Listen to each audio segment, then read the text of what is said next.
On Lions sports coverage of Lovett Athletics is brought to you by the Beery Cummings Group of Dorsey Austin Realtors, Fate Point Advisors, and by Montag Wealth Management.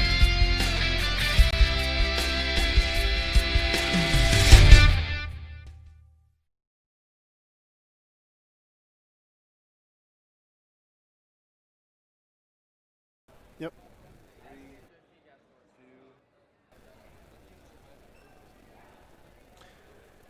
Good morning, Lovett Lions fans, and welcome to the Lovett School for our annual Thanksgiving week wrestling match. I'm Steve Allen, chaplain and wrestling coach at Lovett, along with my friend and colleague, Rocky Kaufman. And we are here to broadcast today's matches, where we'll be wrestling a number of different schools: Chattooga, North Atlanta, and Banks County. Rocky, welcome. Thank you. It's going to be a lot of fun here. We've got the defending AA state champion Lovett Lions, currently in 4A, but still ranked number 1 in the state. We are going to see a little bit today of what we were dealing with this time last year.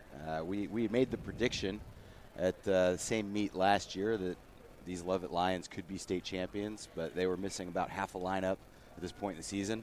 We're dealing with a little bit of that again today. We have a few injuries, a few people sick, football players coming back.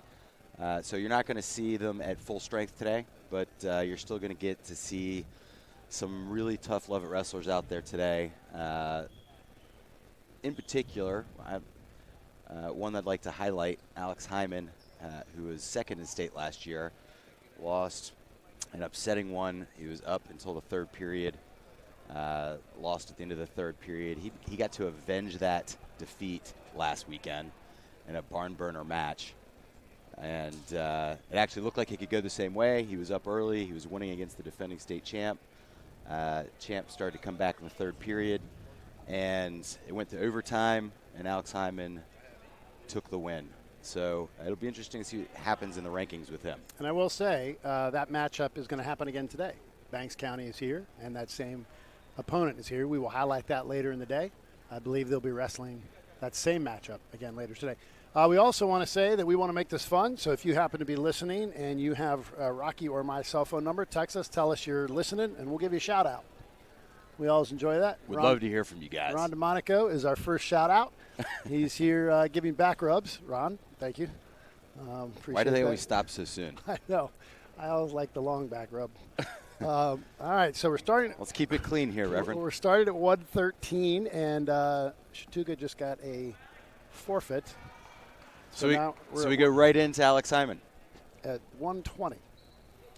So.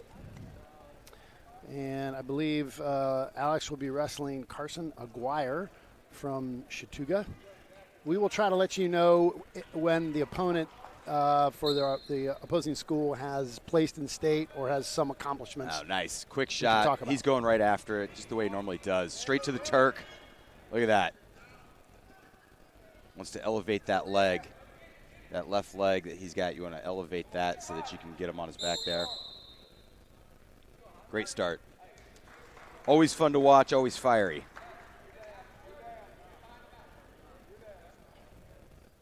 I believe, did I just hear that he's committed to wrestle next year at a small school in New York? He is, Long Island University. Alex has committed to wrestling there. Good for him. Yep, that's great. Lovett hasn't had a lot of wrestlers go and compete at the collegiate level. We've had a few. And so this is kind of a nice, I wouldn't say. Oh, look at that lat drop. Nice lat drop. Wow. Wow. That's a great way to start the live feed, isn't it? Yes, it is. Good pin for Alex Hyman. So when you saw him in the under-over position, you saw him pressuring into his opponent. What you do there is you want them to push back into you. He got exactly what he was looking for. His opponent pressured back in, used his own momentum against him, tossed him right on his back. So here we are at 126, John Goodsell, and it looks like it's going to be a forfeit for John. So we will continue on the lineup. And again, the reason you're going to see some forfeits here today is because some schools are without football players. Lovett isn't going to have our football players. The team just finished up their season last week. James Black getting the forfeit at 132. Son of class of 1993, Jim Black. Okay. He looked really good winning the JV tournament last weekend. He's going to be a good fill-in later years, freshman this year. But look forward to seeing him as a varsity wrestler in the years to come.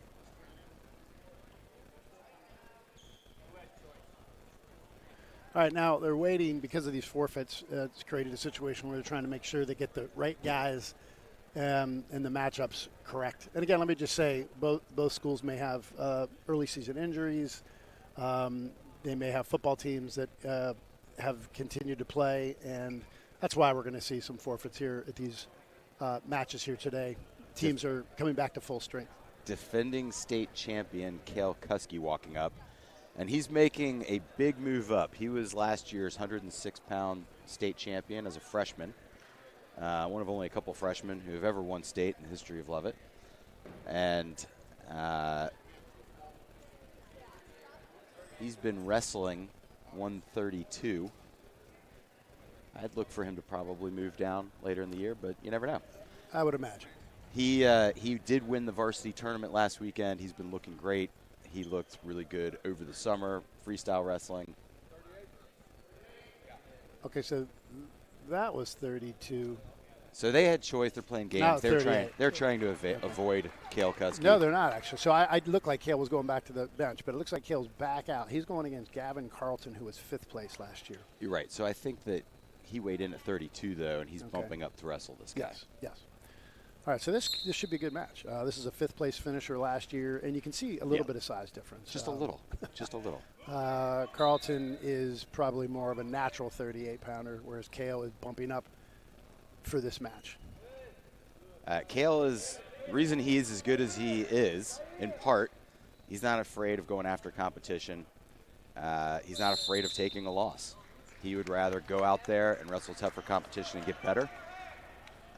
That's a hard thing to do, and that's part of what, especially as being a defending state champ, I've seen so many kids kind of shut down after winning a title or having undefeated season. Having that attitude that you want to go face the best and you're not scared of losses is really what it takes to get to the next level, which is his goal. He wants to wrestle in college.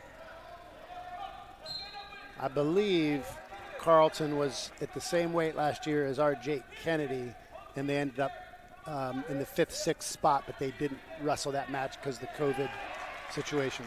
Nice, that's a nice little Peterson finish. Did you actually remember that, or did someone feed you that info? I believe I remember that, and someone. Good for you. Good for you. Nicely done. So, did he give us points there? He gave us 2 for the takedown. You know, we're at a bad angle to see the score here. We are. It's 2-0 Lovett, so we got 2 for that. Okay. And now he's got looking for backs. He needs to get that right arm across. Looks like he just got it across the hip. Can't really see from this side. Yeah. Now, couldn't hold him on his back, but put himself in a position of control, locking up the cradle. Jump sides, roll through. Like he's teaching a clinic out there. Wow. That was an impressive finish. He twisted him up like a pretzel with a nice cross-face cradle. That was the kind of series that you teach as a coach, exactly the way it happened. And most of the time in wrestling, it doesn't happen just the way you teach it. But Cale's been wrestling for years, so he's very experienced. He's kid state competitor. He knows what he's doing, and I think that showed in that match. Now we have for Lovett Connor Connolly, so this will be one. Change the weight classes here. We have 44. I know it's messing me up too. 45. They've changed the weight classes this year, so it's going to take us a little while to catch on to remember where we're at. 144. Yeah, so it's 44. It says it on the sheet. Okay, so that's yep.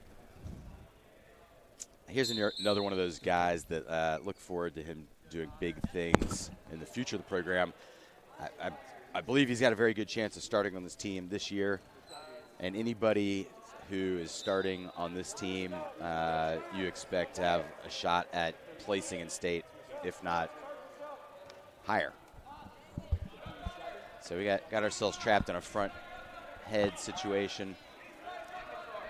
Keep chasing him. Yeah, they circled around, score 2. If he doesn't bring us back to that quickly, expect a stall call, but he did. Connor Connolly was a real competitive middle school wrestler for us, did a great job. He's last year wrestled some JV. He's getting some varsity experience this year, and coaches are expecting good things from him. So, but this is sort of new varsity experience, I think, for Connor. And he'll learn because he's a great kid who works really hard. Yeah, again, he's one that's going to be a crucial piece next year, as we are going to be losing a large, very tough group of seniors. But along with seniors, we'll talk a little bit more about Jake Kennedy later. But he's going to be off to play tennis at Auburn next year. I found myself a little distracted with my daughter wrestling on the next mat over. Yes, you don't get to You see might be this. you might be more in charge of this one, Rev. All right, why don't you go ahead and watch that one. Rocky's daughter, Elle Kaufman, is wrestling on another mat where they have some JV matchups. Doesn't look like a JV matchup. No, that's another female that I believe she placed in state last year. I could be making that up. All right, so right now, nice reversal for Connor. He's put him on his back.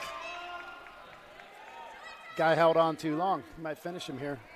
Time's up. Bummer. All right, so what happened there was the Chattooga wrestler locked his hands and pulled Connor down to the mat, and Connor reversed him and put him on his back. Kip Thompson in the gym. So it's 6-2 Lovett because he got 1 point for locked hands, 2-point reversal, and a 3-point near fall.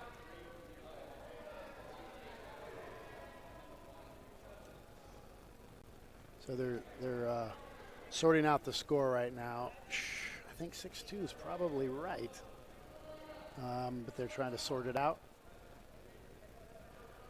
Actually, it was 6-4. That's right, because the Chattooga guy got 2 takedown and 2 near fall. All right, so we're heading into the second period. Connor Connolly for Lovett is up, and he's winning 6-4. Hey, Ron, you want to say a quick hello over here?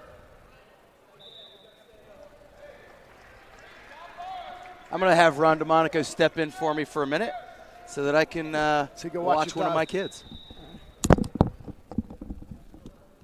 Hey, Ron DeMonico, welcome. Thanks, Steve Allen. It's great to be here. Happy Thanksgiving, everybody. This is our usual, is the DeMonico family, we're going to have a whole DeMonico family sighting? I'm not sure. The DeMonico family has used the pandemic to have grandchildren, which we're very excited about. We started the pandemic with 2, and now we have 6.5. So apparently there's only so much Netflix one can watch.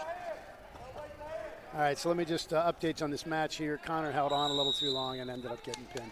Connor was doing great, and that's just experience. As I said, Connor's new to the varsity lineup, but he's going to be great for Lovett moving down the line, but he held on too long, went to his own back there. As you move into the high school, the errors are much less forgiving. They step up to college is even less. They had the All-Star Classic last night, saw some great wrestling, but big step up from middle school to high school, and these guys are doing great. Right now we have for Lovett Nick Moffitt, and Nick Moffitt was a state finalist for Lovett last year. He lost in the finals to a kid from Pace Academy, and a kid that he'd wrestled several times and just couldn't get over that hurdle. Kid was just a couple of points better than him each time they wrestled, but he was right there, state finalist, and we're expecting great things from him this year. So this is Nick Moffitt for Lovett.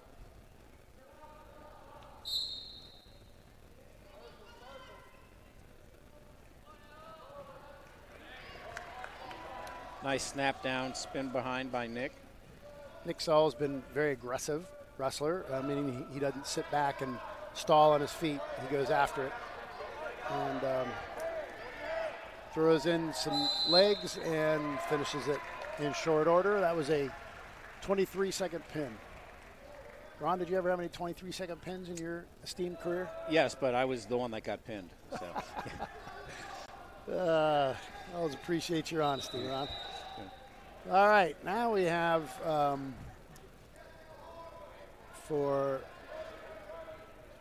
Lovett, Ian Horan. And by the way, that was 150.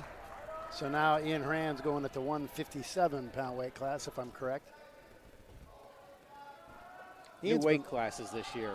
We've had an evaluation on a national basis about where the most weights are averaging this year, and so they changed several of the weight classes. Yeah, tell me, Ron, as we're watching Ian, great job. He's trying to get that cradle locked up. Tell me about that switch of weight classes. Tell us just a little more about that. What's that based on? Yeah, the National Federation of High Schools did a survey of most of the wrestlers in the nation over the last couple of years and found out over time the density of average weights was moving more towards the center. So they actually went from 145 down to 144. It doesn't seem like much. Nice fall there. Just say something here. Ian Horan with the quick pin did a nice job. He has been working really hard. Ian, a lot of extra off-season work, both through summer and all fall. So it's nice to see him get a win there. And Thomas Robinson now going out for Lovett at 165-pound weight class. Thomas Robinson's brother, Josh Robinson, was a competitor for Lovett and had a real nice career at Lovett, graduated 2 years ago, and now it's Thomas's senior year. Back to the weight classes, Ron. Yeah, so 152 last year has moved down to 150. And then after 152 last year, there was 160. That's now 157, so a 3-pound drop there. And then from 157, we go up to 165, then 175, then 190, 215 versus 220 last year. So, Ron, it sounds like they eliminated a weight class. They did not. There's still 14 weight classes. But, I mean, they eliminated one, or they moved one from out of the upper weights and into the center weights, middle weights. That's correct. Because there's more wrestlers in those middle weights. That's correct. There's fewer, heavier wrestlers in the United States. So when I say eliminated one, they took one out of the heavyweight. It used to be 180, 192. It was 195. Okay. Yeah. So 195 went down to 190. 190. 220 went down to 215. Yeah. 285 stayed the same. Okay. And that's based on research, which I'm sure helps some people and hurts others, as always. Yep.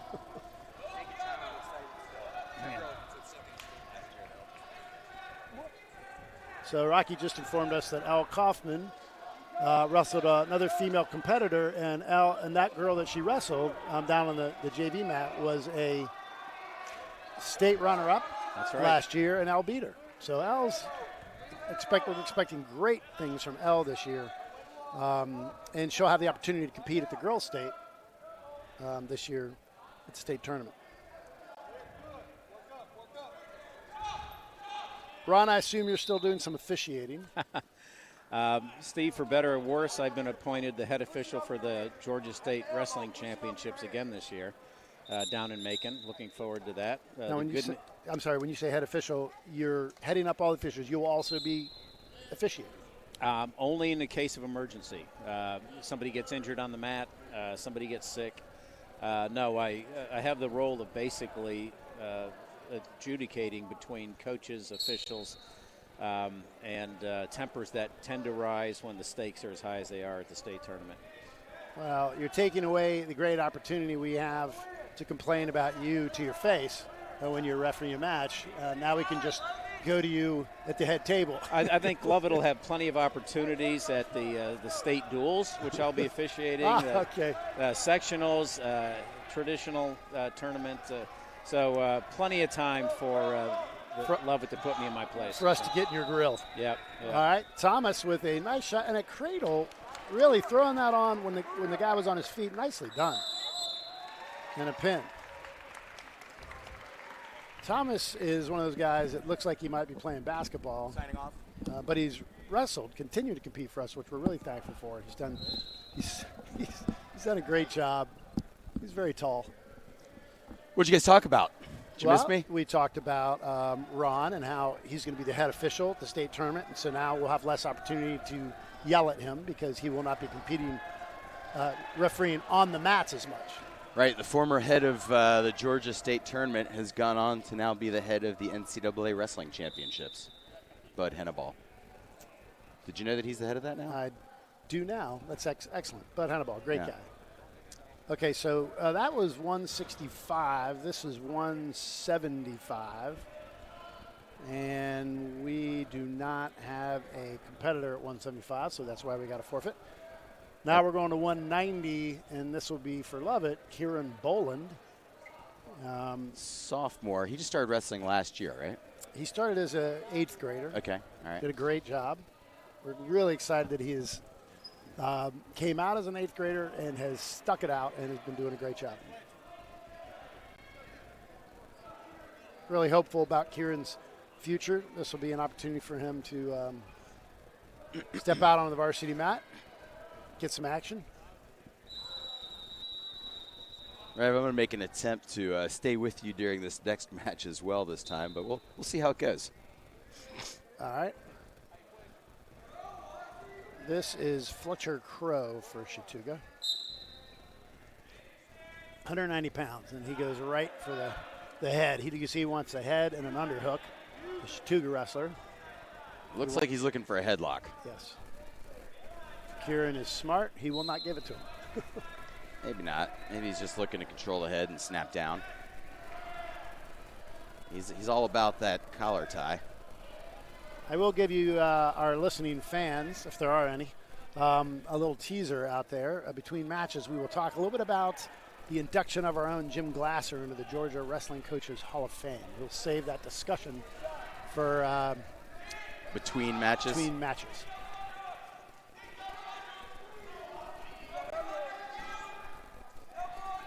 So, whole lot of nothing.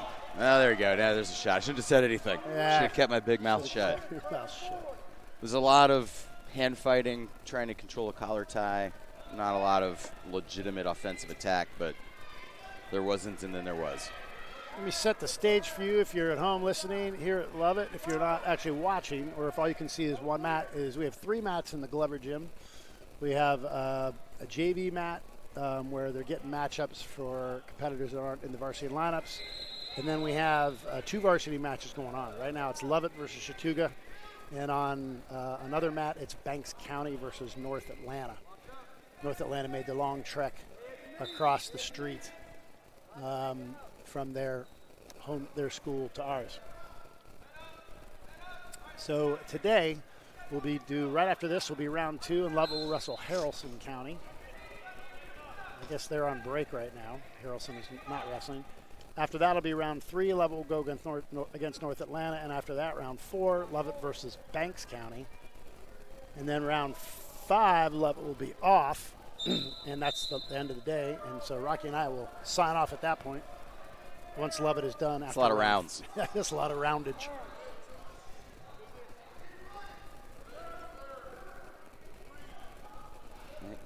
Kieran here is another one of those guys that's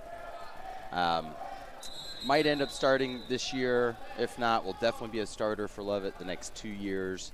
He's a face of the future.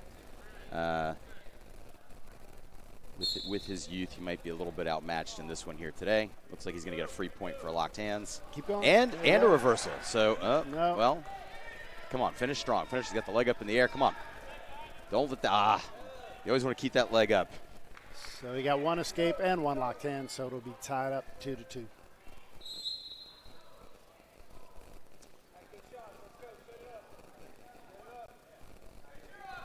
A lot of So I hear pawing at each other on their feet. Yes? Here from the sidelines, someone yelling, your offense, your offense. Common coach's thing to say. Don't let the guy get on their attack. I want to see you get on yours. Keep them off balance. Rocky, I noticed that one Aiden Bear Kaufman will be up soon. Would you need to take a break on that match as well? We'll see. Get Ron, we'll see. Get Ron back in here? Depends on how good of a match it turns into.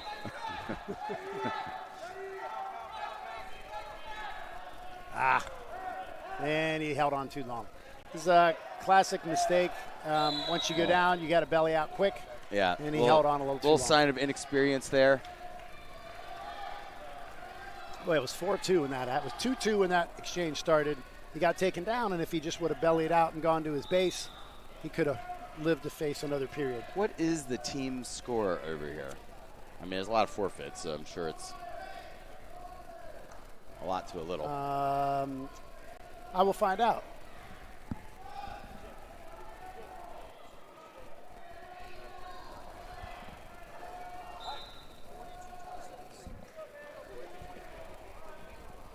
Right now the score is 42-24 with 2 weights to go. So I believe that means we have locked this dual meet up.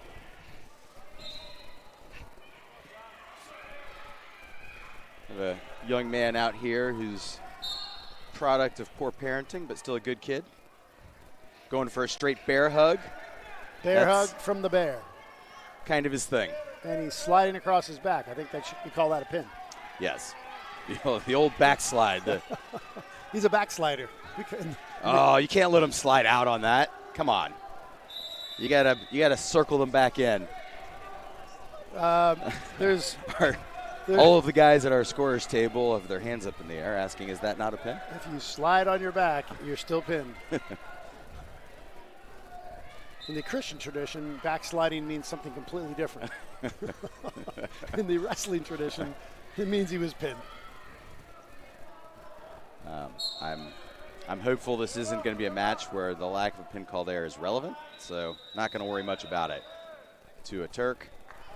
We seem to be using the Turk a lot today. So again, want to elevate that. There you go. You want to elevate that leg. You want your left leg up in the air. And a pin. And that is why I didn't move out of my seat. I thought it was going to go something like that. Well. I'm capable of handling that without getting too frantic over here.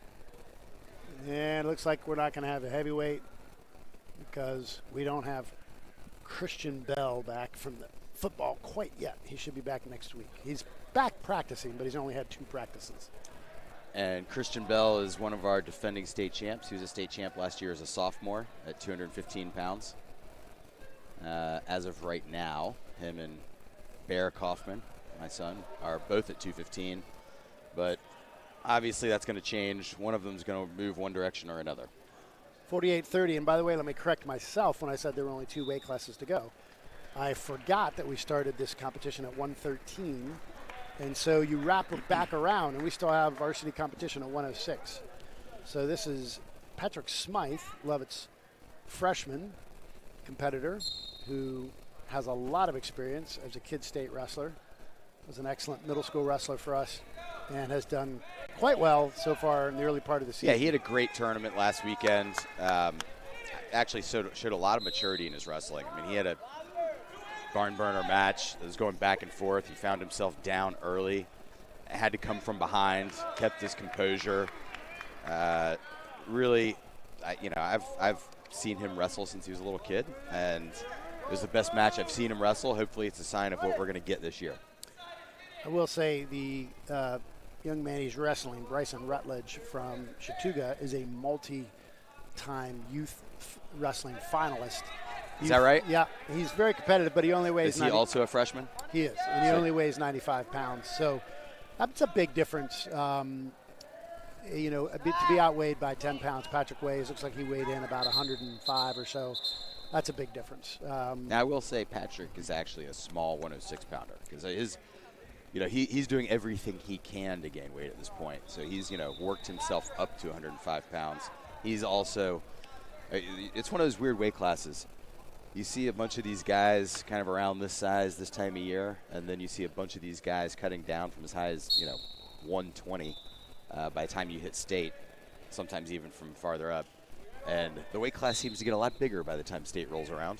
I had one of my sons, my oldest son, Kyler, cut down from about 123 to 109 at the time because he got 3 pounds. And he was just a lot bigger than the competitors because he was losing all that weight. And I'm not sitting here proclaiming that was a good thing to do, losing all that weight. But the point Rocky's making is that Patrick is not cutting any weight at all.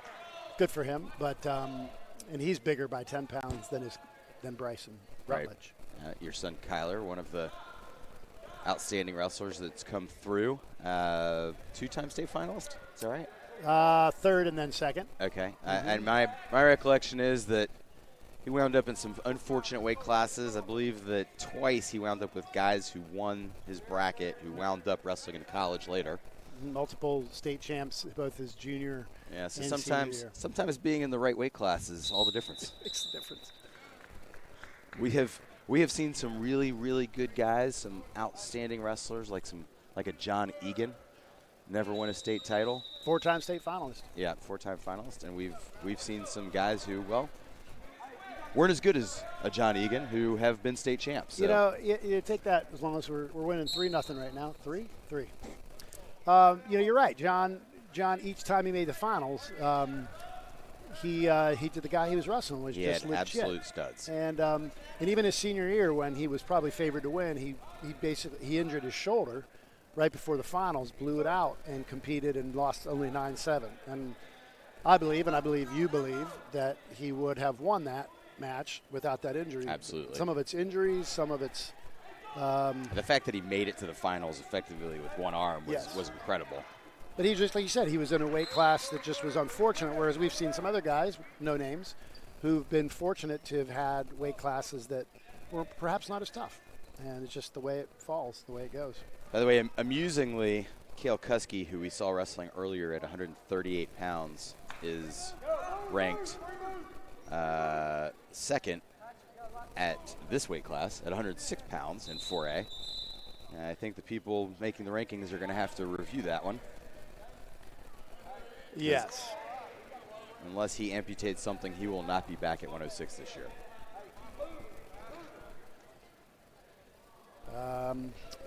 Yeah, I think you're right.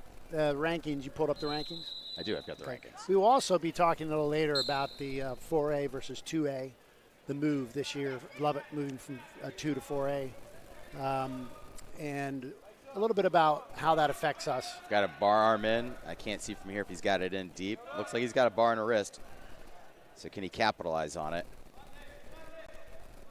So you want to run around the head there. You don't want to start pushing. You don't want to push perpendicular. Just like with a half Nelson, I want to see them running around the head.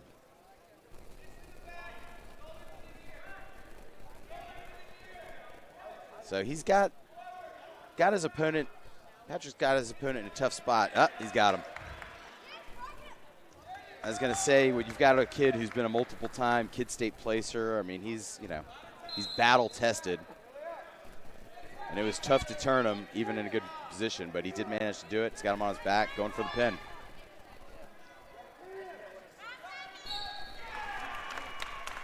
Nice win for Patrick Smythe. So this was one of the big additions for us this year with Cale Cuskey moving up, and he's looking great at higher weights. Again, our defending state champ.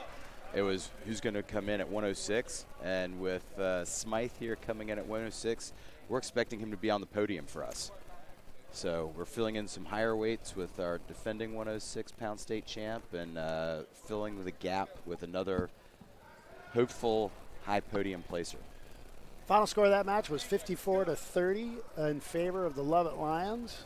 Nice win for Lovett, and it looks like the other match on the other mat is over, so we should be rolling right into round 2, where Lovett will compete against Haralson County.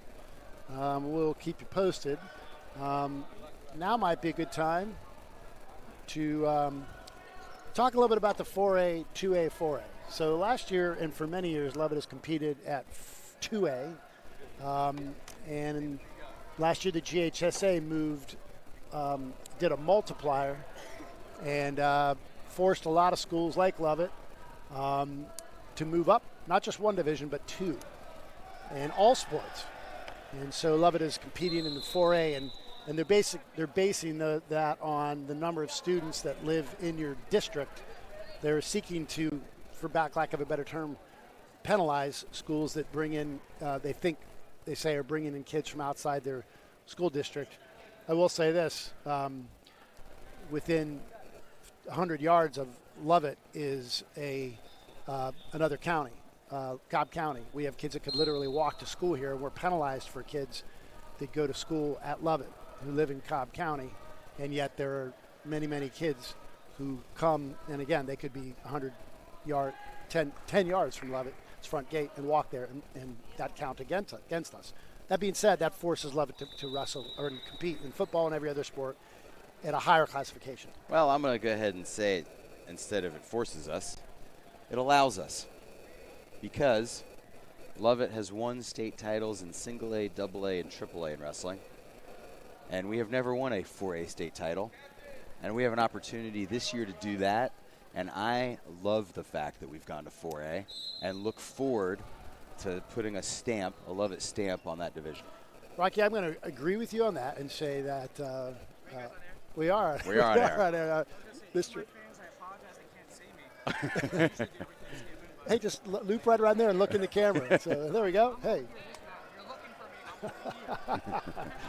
There we go. Happy Thanksgiving, everybody. Mr. Official, thank you. One of the officials, he's been around a long time. We've seen him over a lot of years. We'll get back to the 4A thing because I agree with you. But let me get back to that in a minute. First, I want to say not all the sports at Lovett feel that way. By the way, that's why I was going to say that. But let me first say, if you happen to be listening today and you text us, we will give you a shout out. And I want to give a shout out to my mother, who has told me she's listening to the broadcast. Would you say hello to Mrs. Allen? Someone has to love you. Hello, Mrs. Allen. We're glad you're with us. Up in Pennsylvania, snowy and cold Pennsylvania. How about that? We've got people all the way in Pennsylvania listening to us this morning. She must have nothing better to do, but we're glad you're with us. And as we're getting ready to wrestle Haralson County, let me get back to that comment about 4A, 2A. I agree with you, Rocky. I think for Lovett to compete at 4A this year is a great opportunity and challenge for us. Wrestling is a little bit different sport in that it's based on weight classes. And because of that, we can strap it on and, as they say, and step out on the mat and go against anybody because it's based on weight classes. The football team, I'm not sure, feels the same way. That's what we refer to as an understatement. But we feel like this is a great opportunity. We are ranked number 1 in 4A, and we feel like we can compete favorably in 4A. Yeah, and I agree. I think that the rankings are correct. They aren't always. There are definitely some tough teams out there. We are going to have to be healthy. Again, we don't have our full squad at full strength at this point. So, could this team right now go and win a title? No.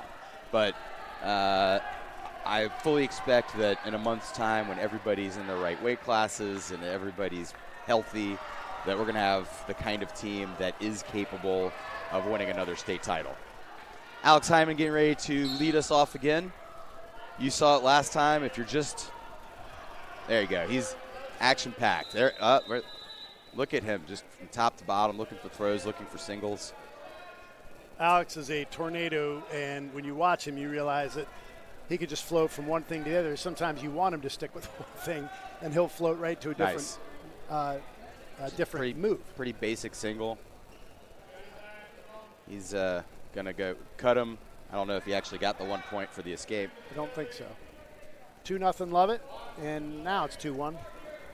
Playing takedowns with him, using it as an opportunity to get better.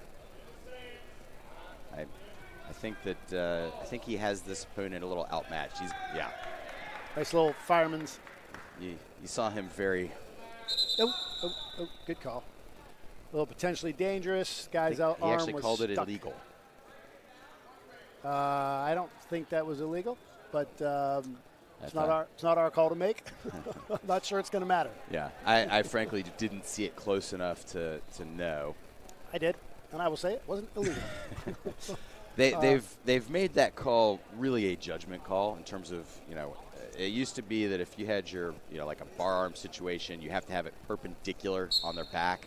If you take your fist and you go further up their back, then it's illegal. They've made that to where it's potentially dangerous unless you apply pressure, which basically is referee's discretion. Roll through tilt, a little 2-on-1 roll through tilt. 6-3, and looks like they're giving some backs 8-3. Ooh, he's got to be careful with that hand again. He's going to get called for that. He's got to be, yep. needs to stay away from that move. He keeps, with the bar arm, he keeps letting his arm slip up past 90 degrees, which is not illegal, again, until you apply pressure. Yeah. When you're running a guy to their back, you're probably applying pressure.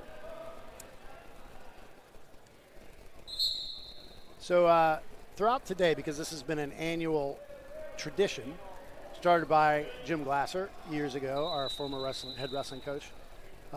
This meet, the Wednesday before Thanksgiving, has been going on for many years. Oh, I love this move. We will have a number of A turkey former for wrestlers. Thanksgiving. It's a turkey for Thanksgiving. He's doing Can we get it to work? a move called a turkey. It didn't happen. Nope. Back to my point, we will have a number of alums who will be stopping in throughout the day, and we'll try to get them on air when they come in. I see Granger Reeves. It's a Nice fall win. for Alex Okay. Hyman. You're going to have a tough time getting this out. The action's coming fast and furious. It is coming fast and furious. All right, win for Alex Hyman. Now we're going up to John Goodsell for Lovett. John Goodsell wrestling at 126.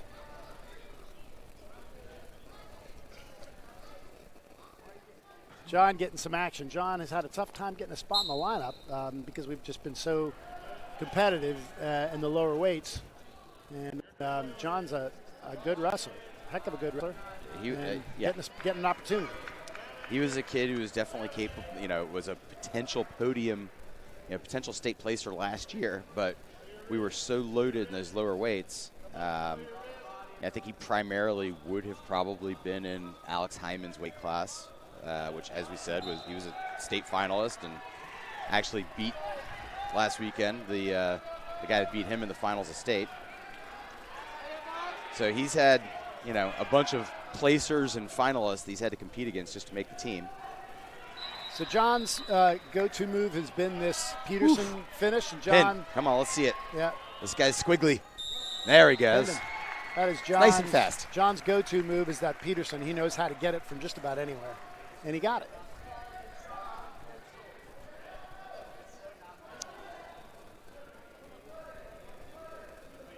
He's been hitting that for, feels like, 10 years. He's one of those guys that, you see him get taken down and pin guys all the time. That's just not one of those. He's a rare breed that can wind up behind in points and get the fall, get the win, does it all the time.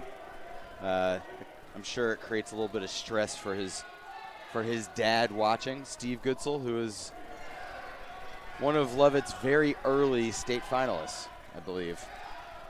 I believe you're right. Now we have Cale Kuski back out on the mat. In the 70s.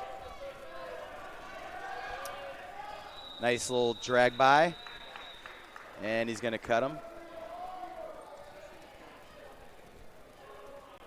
That's 2 takedowns. Will he cut him again, or is he? Looks like he's going to set up a roll through tilt. And there it is. Notice these matches are coming fast. They are. We are already up at 132 pounds.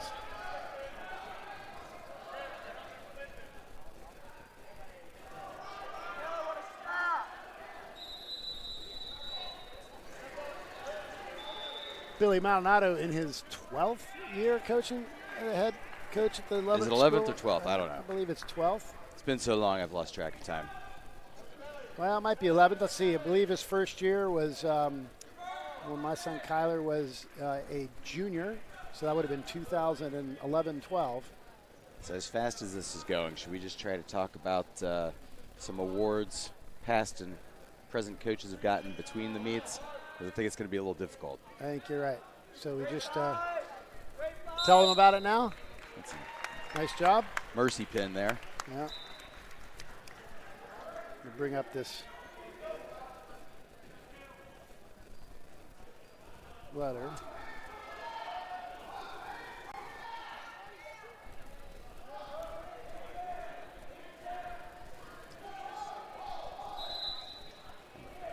Cale there, who's been racking up wins, has actually really been kind of sick last week and a half or so was, it was iffy as to whether or not he was going to wrestle last weekend in the tournament that he wound up winning. So he's one of our guys who isn't exactly healthy now, but he's just deciding he's going to go out and wrestle and win anyway. You want? Go ahead. Okay. We want to take a moment as we're getting ready for Cotter Connolly to wrestle to talk about some good news for our former coach, Jim Glasser, who coached here, was the head coach of a number of different sports, but of course wrestling being the one that he is most known for. Jim Glasser is already in the National Wrestling Hall of Fame. Right. But he's being added to the Georgia Athletic Coaches Association Hall of Fame and was inducted in this year's class posthumously. Coach Glasser passed away a few years ago. And the 84th Awards and 22nd Hall of Fame reception and banquet will happen in June of 2023, and Coach Glasser will be honored. I didn't know that. Mm-hmm. Guess I need to mark my calendar. Yeah, and his daughter, Julie Glasser Stebbins, had reached out to me and let me know about this. And she also told me, I talked to her just yesterday, that there is one other coach, Lovett coach, who's in the Coaches Hall of Fame. And I bet you don't know who it is. Rocky? I'm sure I don't. I was surprised. I guessed Coach Connolly. That would be a reasonable guess. That would be a reasonable guess, and that was not correct either. It was former soccer coach, Bill Holloman. That makes a lot of sense. Who had a lot of success here prior to my coming, but he was here during your time. Yeah, he was the athletic director when I was at Lovett in 1993. I know that they won some soccer state titles, and I know that there were multiple guys coming out of Lovett who are All-American level soccer players during that period of time. And I may have my facts wrong, but I believe Coach Holloman may have given way to Coach Jimmy Jewell. But the year that he gave way to Jimmy, I believe Lovett won a mythical national championship with their soccer team. And so it was, in many ways, it was Coach Jewell coaching that team. And also, but I believe, if I'm right, Coach Holloman sort of set that team up, and Coach Nice, Jewell way to hang on there. Anyways, that's a nice tribute to Coach Glasser, who Rocky wrestled for and coached with, and who I coached with for, I believe, 15 years. So I'm gonna use that as a segue to talk about current coach Billy Maldonado for a second. But for those who don't know this, Coach Maldonado was the GHSA Wrestling Coach of the Year last year. A fantastic award for him. And I'm going to answer a question that I get asked a lot from the Lovett Wrestling faithful. There are people who talk about, the state title that Lovett won last year, the number one ranked team that they have this year, and people have asked, there was Glasser before him. There was a history with the program. There's a great kids program. The guys like Joey Kuski have helped take over After we were running it many years ago. Thank you. To pat ourselves in the back. And you've got guys like Kip Thompson sitting over there, who's been great, wrestled at Citadel, Jerry Goldstein, who's helping with the program. All of that denies one critical piece, which is that the lack of ego, the willingness to let other people step in the room and help you, is difficult. And actually, if you look at Coach Glasser's best teams, they were during eras where you were with him, Coach Allen, that Jerry Frazier was with him. And having the ability to have great coaches coach with you, having them stay for long periods of time, is part of what made Coach Glasser great, and it's part of what makes Billy Maldonado a great coach. And also, his kids love it. Like, these guys on this team want to wrestle for him. And these guys coming out of middle school want to wrestle for him. And, we're not football. We're not the cool kid program. He's made it cool. Winning state titles is cool. But, he has done an absolutely great job of surrounding himself with great people, letting people do what they're good at to help build the program, putting his own ego aside, and making kids want to be a part of this thing. and it's why this program is in great hands. Rocky, I agree 100%. Billy is not just an accomplished wrestler himself. Obviously, he was an All-American at Iowa State when he wrestled. But he's come in and been willing to employ whatever different people bring to the program. He lets Kip show stuff. He lets Jerry Goldstein show stuff. Which, by the way, Jerry Goldstein is widely regarded by people who really know wrestling, widely regarded as one of the better technicians in the state of Georgia. Yes. He lets, me and you at various times when you were in the room and when I was with the varsity program, do what we do best. He lets kids, former wrestlers, come in and show what they do best. Right. Which gets back to that ego thing. Billy is perfectly fine allowing you to come in and show what you do well that maybe he didn't himself do. Whatever move he didn't do or utilize, he can say, hey, you show this because you did this well. And because of that, our wrestlers each have different strengths and skill sets. And that's one of the things that has made us so successful under both Glasser and Billy's leadership. I agree with you. Yeah, so arguably the most well-known and prolific name in wrestling coaching at the college level right now, Cael Sanderson, 4-time undefeated NCAA champion, Olympic champion, was teammates with Billy Maldonado. And I was digging for dirt, and I asked Coach Sanderson, all right, what dirt do you have on Billy? What can you tell me that I can hold against him? Half jokingly. And, Cael just kind of said it best. He goes, I just don't even have anything funny. He's just a stand-up, solid guy. There's nothing bad you can say about him, which was, by the way, thoroughly disappointing to me. Well, I would say Billy is not a funny guy. He's one of the most boring people I know. I say that with love because Billy's a super guy. And as you said, I think the guys love wrestling for him. We love coaching with him. And he works his tail off. He, in season and out of season, he will meet with any wrestler. He will, in the afternoons, anybody who wants to get better. He's got availability and a program that allows guys to wrestle as much as they want to or can to get better. And Billy wants to see that happen. And he's getting a lot of accolades across the state. Yes, he is. Actually, the legend's getting ridiculous now. Everybody's talking about what a great coach Lovett has these days. We agree, but it's almost like, okay. Yeah.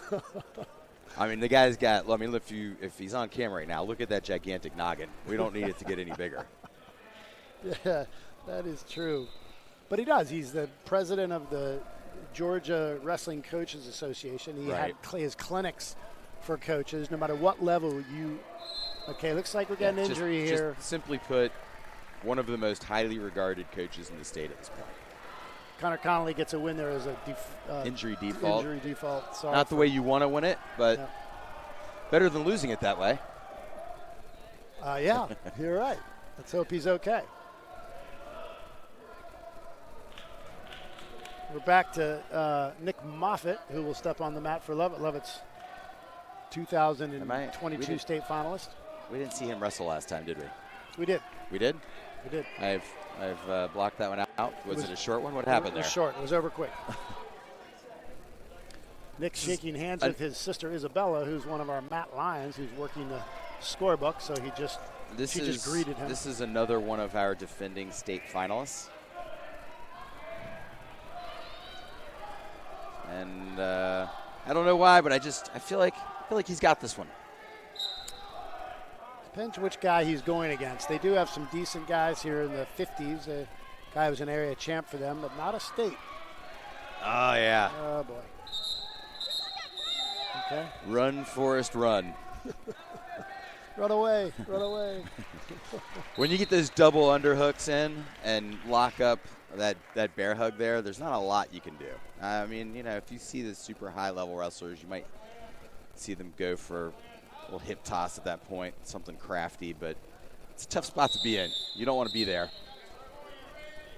He's backed out of bounds twice. The opponent has. There was a stall call that was warranted. It's probably about perfect. Didn't necessarily deserve it on the first back out. The second one he definitely did. And he's backing up again. Well, Thing he's worried about those hooks that Nick seems to want to use. As he should be. And you're right. Somebody wants to throw somebody. And he should. We got a little lucky there. He shouldn't have stopped that. That guy's legs were completely in. So Moffitt got a little over aggressive there. I think that he felt like he is the dominant wrestler. Got poked in the eye. Let me just say what I said. He shouldn't have stopped that. Initiated in bounds, and his body was almost completely inbounds. I don't know if you were able to see that. I don't know if the camera he's got the whole circle in, so you may not even be able to see what we were referring to, but I thought that probably could have been 2 for the other guy. But as a homer, we'll say we're glad it wasn't. Yeah, he would have managed to get out of that, but I believe so. He's giving us a point for poking in the eye. That was the second one, and the ref was like, all right, that's enough. Point for Lovett. Yeah, I think that I don't know that he was necessarily trying to poke him in the eye, but if you've got an open hand and you're putting it in someone's face, there's only so much a ref, and you've already poked the guy in the eye once, the referee's going to call you for it. You just have to know that. I'm going to talk to Billy about using the old Three Stooges block on that. By the way, that's arguably, from my angle, you can see he's coming right up under the throat with that, which can be stopped. For being frank, that's the way I ran my front head. Yeah, I felt you try to reduce their air a little bit, but it's not going to work against our defending state finalist. Stepped out. All right, I'd like to see some points here. We got 14 seconds. I'd like to see Moffitt attack and score. 1-0, Lovett leading, 10 seconds to go. I feel like the level between him and his opponent in this match is more than what the score shows. All right. Red is going to, Chattooga has deferred to, no, green is deferring to red. This guy, referee, is confused on who he's pointing to. And red will choose neutral. He doesn't want to go down with Nick Moffitt. I don't blame him. He is pretty tough on top. Likes to throw a leg in and make you miserable. Controlling that underhook there on one side. Probably like the second one. His opponent. You know, at this point, I'm going to go out on a limb here and say Nick might want to come off the under-over hooks and shoot. Or at least use one underhook to shoot. Use it as part of an attack. I think that his opponent, after throwing him once out of bounds, scoring no points, is feeling a little cocky from that position and isn't scared of it anymore. Lovett just picked up a point for the other guy. Nice shot. Stuttgart was backing up. That There was we his go. second warning, so that was a point for Lovett, and he just scored 2. Pretty basic single leg. Did not give him 2. Well, tit for tat. We're going to call that even on the 2 that we didn't give up earlier. Let me say that stall was a 2-point stall because he got an illegal move for the poke. He got a stall. In the third time it happens is 2 points. So it's 4-0 Lovett.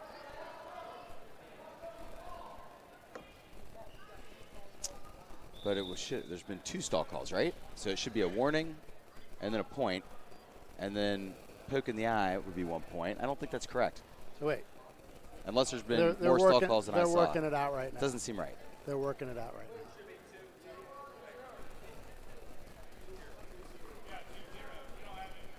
Yes. So, originally that's what I was trying to justify why it would be 4. So it was This 1 is why point. you shouldn't try to justify. Yeah, you're right. You're right. I figured maybe there was someone we didn't see. So it would have been 1 point for the poke and 1 point for the stall. That was his second Right. stall. Now, if he got hit for stalling again, it would normally be 1 point. In this particular case, it would actually be 2 because of your point, Thank you. if you will, that come on, break, come on. 2.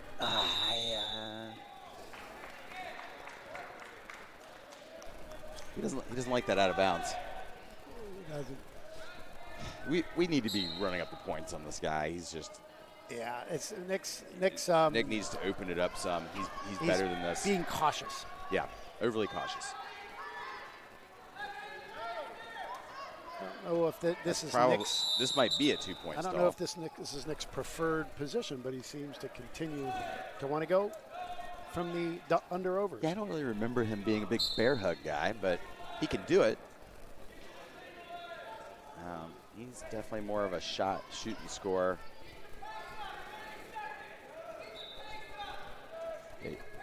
I like what Coach Kip Thompson's over there yelling, keep the pace up, keep the pace up. That's what I'd like to see. I'd like to see more action, more movement. There's your 2 points. So he hit the guy legs going in. Again for a stall, which at that point becomes a 2-point. Are we going to have time? Nope. Nope. Pin. Oh, my gosh. We're doing freestyle pins today. Good for us. Yeah. So that was a pin. And Nick Muffett got the win there. Nick with a little salty look. I will say it's a thing. Different referees, while you would love to see them be consistent, but different referees, some call faster, some call slower pins. This referee definitely calls a faster one, but it's consistent. You go to your back, he's looking for it to be over. So you better know it. Ian Horan back out for Lovett, and I believe his opponent is Zachary Sanders, and he was an area champ last year for Haralson County. Okay. Looks like he they were 4A last year, has weren't a little size on him. I don't know that I have the Harrison County. I do not.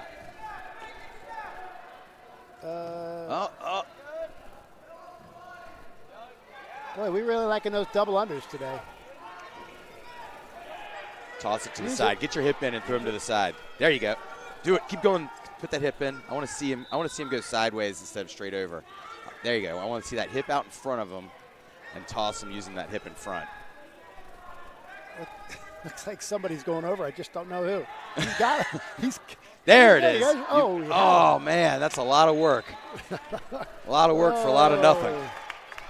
And that guy had to be a little nervous. His back was sucked in on that. There's a lot of people who are excited about the direction that Ian is going in.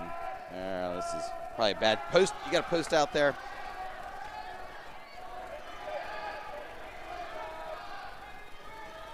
Regardless how this match goes, he has jumped levels since last year. One of his best friends is, one of our defending state champs, Chris Mance, outstanding wrestler, was a freshman state champ last year. And he's put in a lot of extra work during the spring and summer. Don't know if he will be in the starting lineup by the end of the year. I think he probably will be. But he's definitely another one of those guys that in years to come, if he keeps training the way he did this past summer, I think that you're going to see him to continue to improve dramatically and wind up making a podium appearance or two. I see Garrett Russell, former Lovett wrestler, is in the gym, back from college. I saw Josh Robinson, former Lovett wrestler. I see him sitting in the stands watching his brother. And older Thomas. brother of one of our current starters. I believe we will call them out as we see them enter the gym. By the way, Rocky mentioned that we don't even have competing for us today. Chris Mance, state champ last year. Christian Bell, state champ last year for Lovett. Chris has been recovering from an injury. Christian, as we mentioned earlier, if you were with us, is getting his way back into shape after football finished their season last Friday. Yeah, and I would say that those are, two of our most likely, highest placers. Ian just kind of got horsed over on that one. Oh. Put your elbow down. There you go. Keep the head. Run it. Run him in. Oh. Not sure he was going to take him over there regardless, but it was close. Would have been fun to see, though. Yes, it would.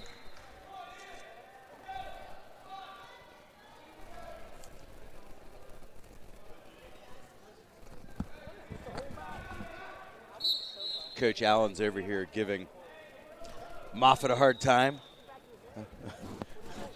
about hanging on those underhooks.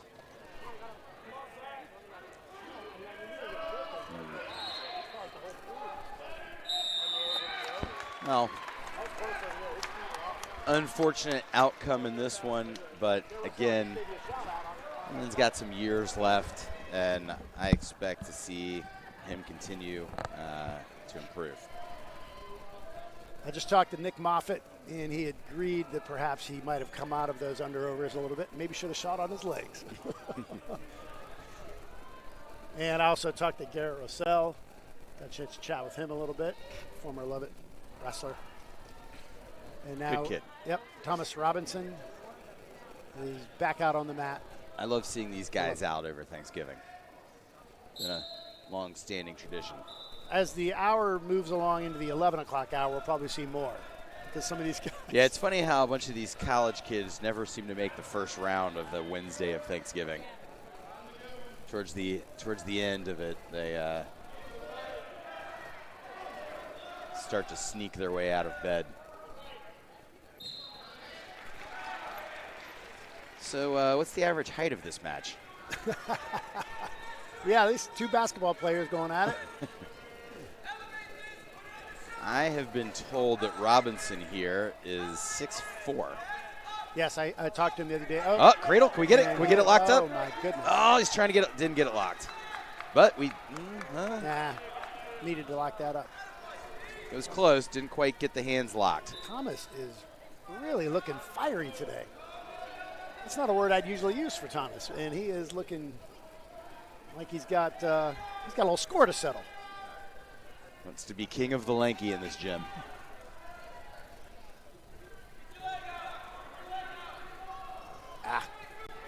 Thomas.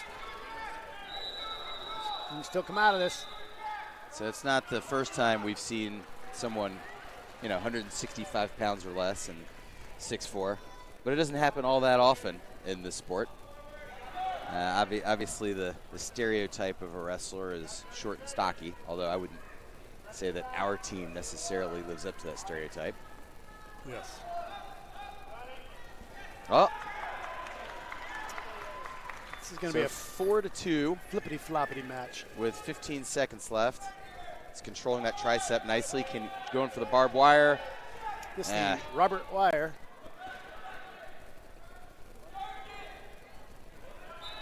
For many years now, Coach Allen and I have been joking about the barb wire because an incredible number of former Lovett wrestlers mistakenly refer to it as the bob wire. There's a reason they mistakenly refer to it as the bob wire, and that is, Rocky?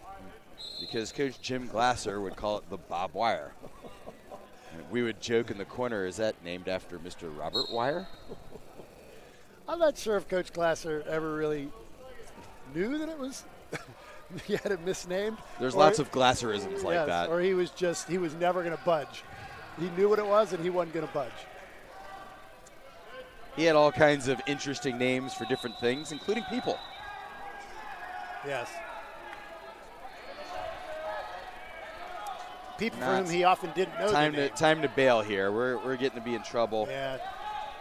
We've already given up two. Give up on it. Thomas has already given two. Yeah, at this point, work back up to your base, try to escape or reverse.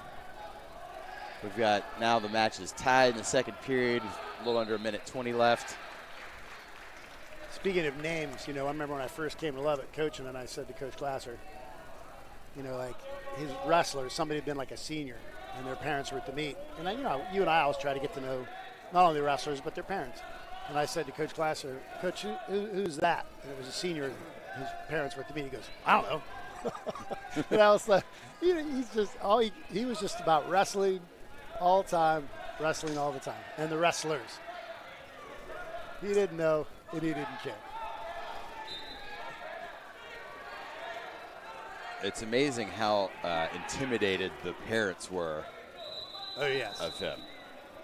We live in a world where parents want to complain to teachers and coaches all the time and have all kinds of opinions. And he managed to escape that.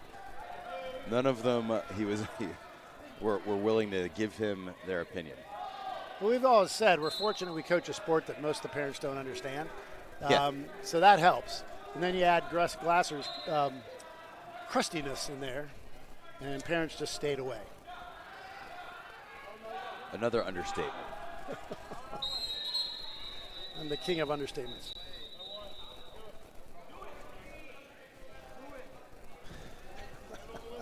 Let's see, we have one Sue Allen, related to me by marriage, who's listening, I believe, this morning, along with my daughter Adriana.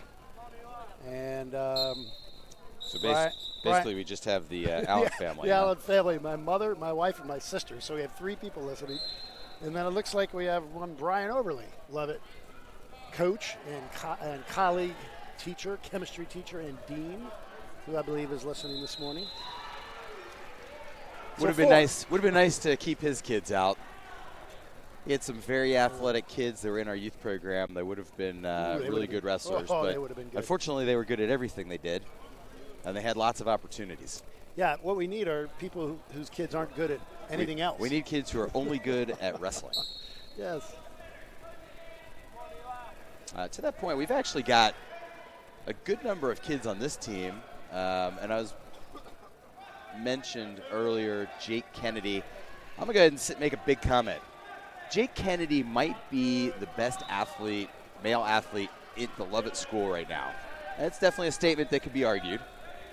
But aside from, I think he's ranked 3rd or 4th in 4A right now. He really wrestled half a season last year on varsity because of tennis. He's nationally ranked in tennis. He's technically a junior at Lovett, but he is going to be leaving early and redshirting for tennis at Auburn. Absolute stud tennis player who I'm looking to actually be a surprise state champ this year. It would be a surprise to everyone else, not to some of us who know him. Well, let me join in there, Rocky, and say the saga of Jake Kennedy. He's a great kid, great athlete, gives his heart and soul to whatever he does. He's intense, and because he's so good at tennis, we've had limited access to him because he competes nationally and internationally. Year round at tennis, and so we get what we can out of him. And he's not wrestling for us today because he was dealing with some injury issues. He's just so competitive in what he does whenever he competes that he's run into some injuries because he just gives he's one of those guys. 110%. Yeah, he's one of those guys that only has one speed, and it's full speed. So he's not competing for us today. If we get him back and Chris Mance and Christian Bell, I'm feeling really good about this team come February. Right.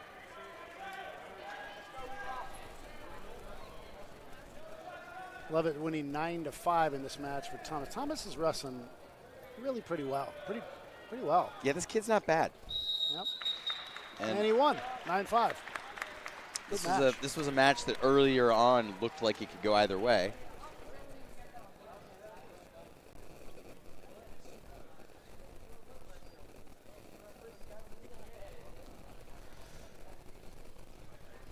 All right.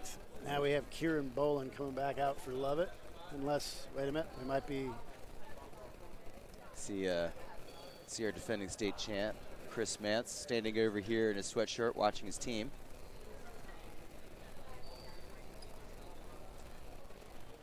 And he's still a little worn out from some summer wrestling that he was doing. The other thing I see, Rocky, here today, which I'll comment on, are Matt Lyons working the tables. And I love the fact that for years we've had Lovett students who volunteer and come and work the tables, keeping score, and they do both middle and upper school. It's funny, middle and high school. I didn't even realize that Jake Kennedy is right next to us at the scorer's table while I was talking about him. But yes, the Matt Lyons have been great. Some schools call those Matt managers. In the old days, they called them Matt maids. You can understand why no one calls them that anymore. I was hoping you wouldn't go there. Well, for the record, they were never called that at Lovett. Well, at least not in my era. In my era, there were schools that called them Matt maids. Lovett did not. Lovett girls were not going to. Have they always been Matt Lyons, even going back to the young Leanne It's a Haley good question. days? We'll have to ask. Leanne Haley, the ultimate Matt Lyon and team mom.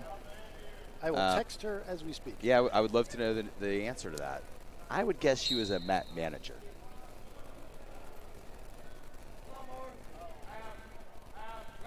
But, and I'd say that these girls do a great job. I mean, by the time they're juniors and seniors, they really get to know the sport. They know how to keep score correctly. They do a great job at the tables. They do a good job coming on away tournaments with us, helping the coaches keep up with records. Kieran's in a tough one against a big, strong Galoot. And the referee is trying to get in position to make the pin call. That guy looks... What do we have for a team score over there? That guy looks pretty Coach strong. Allen. Jake Kennedy is going to get me the team score as we speak. He thought you pointed at him because you were asking him to update it. No. Which is also useful. 33-24, love it. We're in a bit of a barn burner here, as they say. There's a big, goofy-looking kid by the name of Bear Kaufman coming up to wrestle now. Sure you want to go in against another big, goofy-looking kid from... Well, it's 215. That's what you get. That's true. I wrestled 140 pounds my senior year. I'm not sure how this happened. How did he get so daggone big? He's ginormous. Aiden Kaufman is just ginormous. We have a very large milkman. And Aiden with the old snap down, his favorite move, and go behind. Nicely done. Yeah, looks like he's got this. Oh, you're already proclaiming the victory, huh? Yeah. I know the way this kid wrestles. He's not one to go like a Alex Hyman rattle off a bunch of points. No, he gets 2 points, it's over. If If Aiden gets a point, he won. Nobody's won more one-point matches than Aiden Kaufman. Yeah, I can tell you as a parent, there's nothing worse than having the kid that's constantly winning one-point matches. There we go. Little cradle. Cross-face cradle. Didn't manage to keep the hands locked on that cradle, so he's able to kick out. Good to see him try something different, though. It's not something he normally does. What, try something different? Yeah, pretty much. And he's trying the old Rocco, named after his father, Rocco Maximus. Yeah, that's not going to work. Rocky, why not? He doesn't have the shoulder far enough under the chest. However, he's just going to squeeze and hug him. And it's over. It's funny that you say to hug him, because last weekend he was wrestling, and we were watching the kid that he was going to wrestle in the finals, and this kid was pretty good at foot sweeps. And I pointed it out to Bear. I said, hey, you need to watch a foot sweep. And Bear just looked at me with a big smile. He goes, nah, I'm just going to hug him. Which is, is kind of making fun of himself and heavyweights in general. He's just going to kind of waddle his way up there and grab him with underhooks and, And just to give him a big old bear hug. Big old bear hug.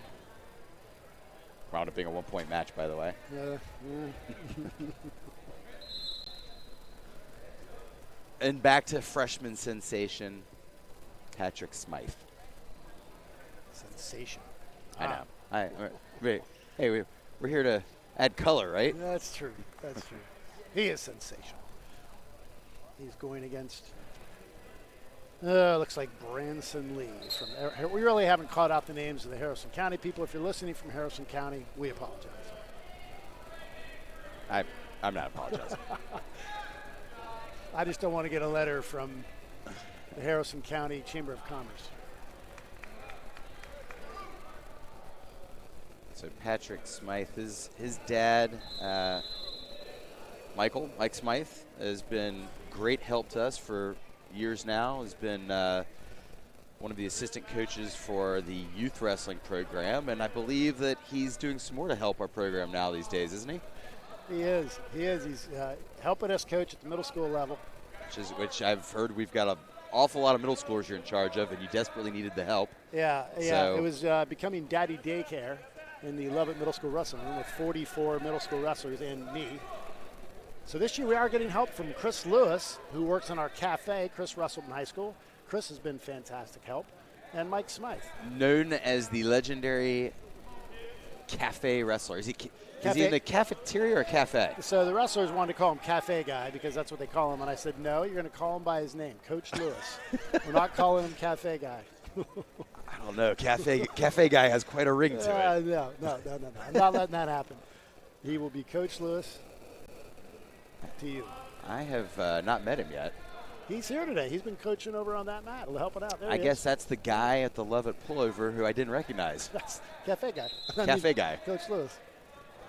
By the way, final little story about Mike Smythe. The other day we were coaching, and, we're like 2.5 weeks into this thing, so a lot of these guys have never wrestled before. And Mike goes, we need to show them the butcher. And I go, Mike, these guys were still dealing with the basics. He's like, no, we need to show them the butcher. I'm like, we're not showing them the butcher. I'm not even sure what he's referring to. So later that day, I say, okay, guys, we're going to go into the series called the Crossface Cradle and Barbed Wire series, which we referred to the barbed wire earlier. And I show the barbed wire, and Mike goes, that's the butcher. I go, no, it's not. In the Lovett Wrestling Room, it's the barbed wire. He goes, it's the butcher. I go, whatever. We're going to refer to it as it is one of the problems with wrestling. As you change regions and you change eras, there are so many different names for the same move. And there's tons of examples of that. Oh, yes. Like bulldogs to cement mixers to, all kinds Spradle. of things. Spradle versus Spladle, which most 99% of the rest of the world calls it.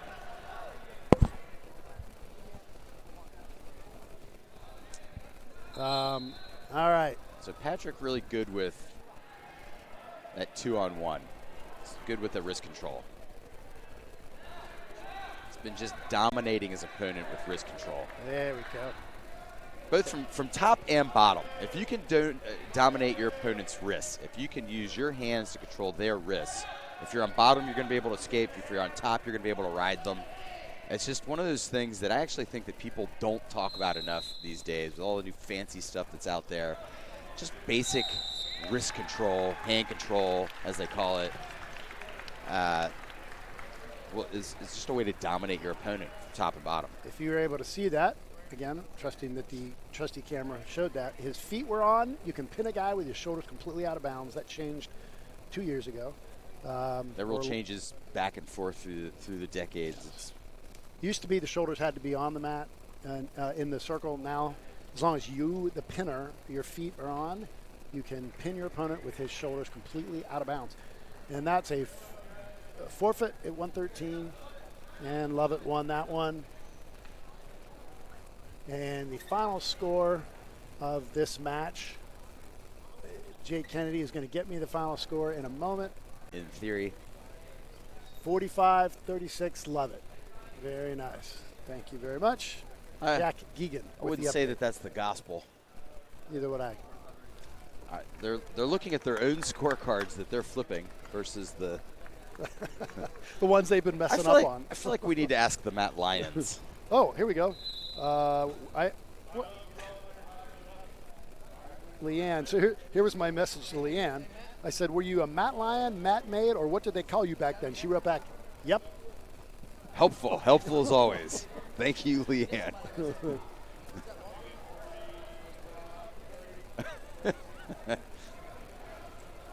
Leanne and Jay Young, the parents, a couple of great kids who also wrestled in the Lovett program. Still see them from time to time at events. I can't believe her response to that. Were you a Matt Lyon, Matt Maid, or what? What did they call you? Yep. All right. Did you come back with which one? I said which. I need clarity on this issue. All right. We are about ready to roll right into the next one, which is great. I like the pace of action today. Absolutely. I'm going to welcome Kip Thompson to the broadcast. Kip, how you doing, Kip? I'm fantastic. How are you guys today? Great. I'm not going to give Kip any more airtime. Yep, that's about all he gets. He's going to say something inappropriate. So yeah. All right. Of the coaching staff, it's Kip. Of the wrestlers, it's Alex Hyman. We have to keep them off mics because you never know what might come out of their mouths.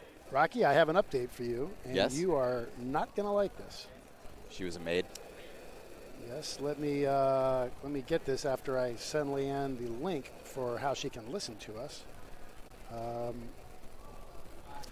She said we were Matt Made back then.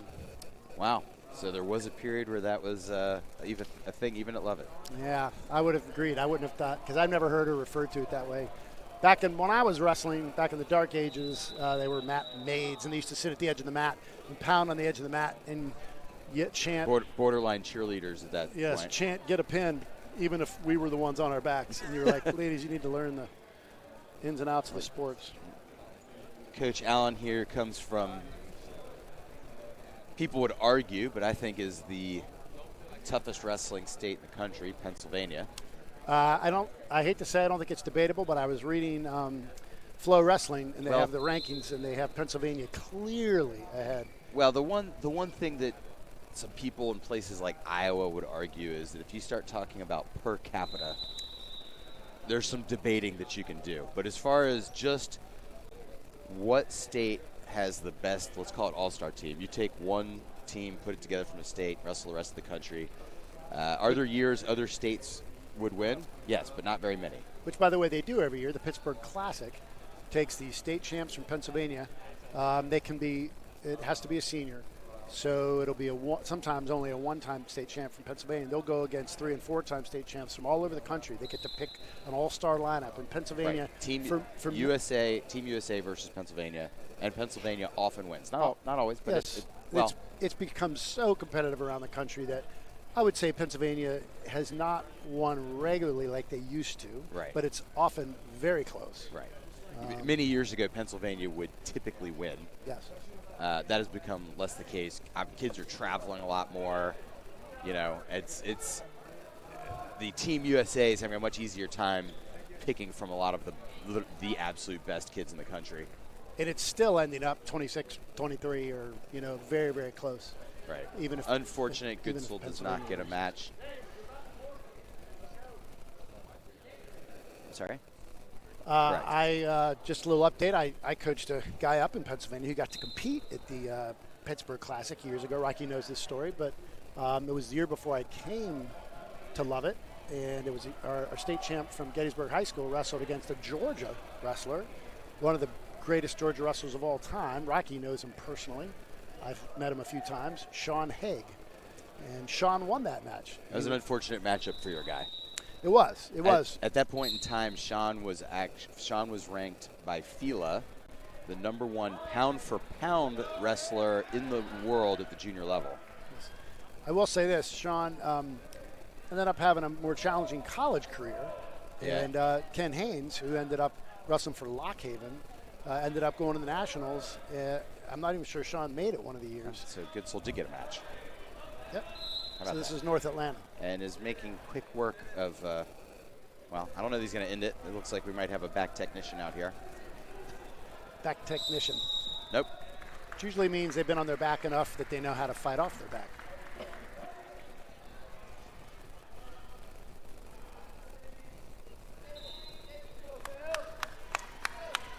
So North Atlanta, regardless of that match, has improved dramatically the last several years. They, for a long time, really didn't have any coaching, didn't have much of a program to speak of, and they have a coach now who's cares a lot, goes out, gets kids to come out, keeps them busy and active, spring and summer, those who aren't doing other sports. And, it's nice to have a neighbor that's got a real program. Since Westminster doesn't anymore.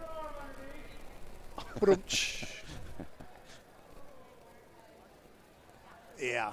I said it. There, you said it. Think anybody's listening from Westminster? I hope so. Well, we can say whatever we want. I'm looking for someone to get us a water here. What do you think, Rock? I happen to have an extra water for you right here, buddy. You're the man. I've been drinking so much How about coffee. That? How about that? Thanks. I am caffeinated up. All right, so Defending state champ back out there for us. Hey, Kale Kuski. just a little plug here for us, Rocky, in our broadcast.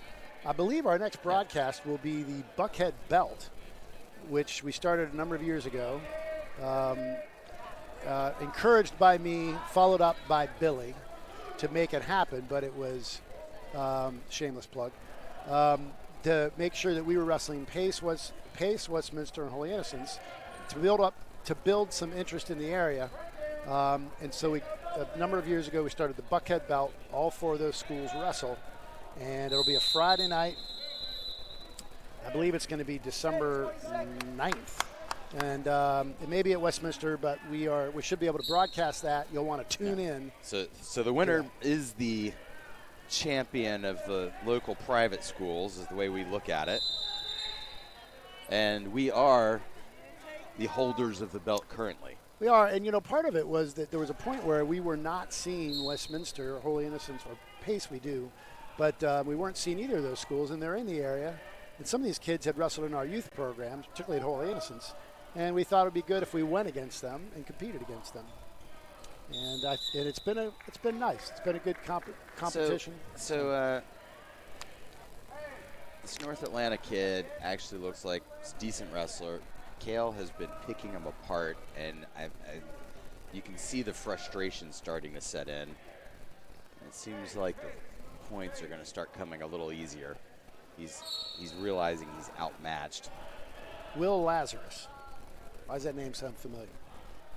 It does to me too.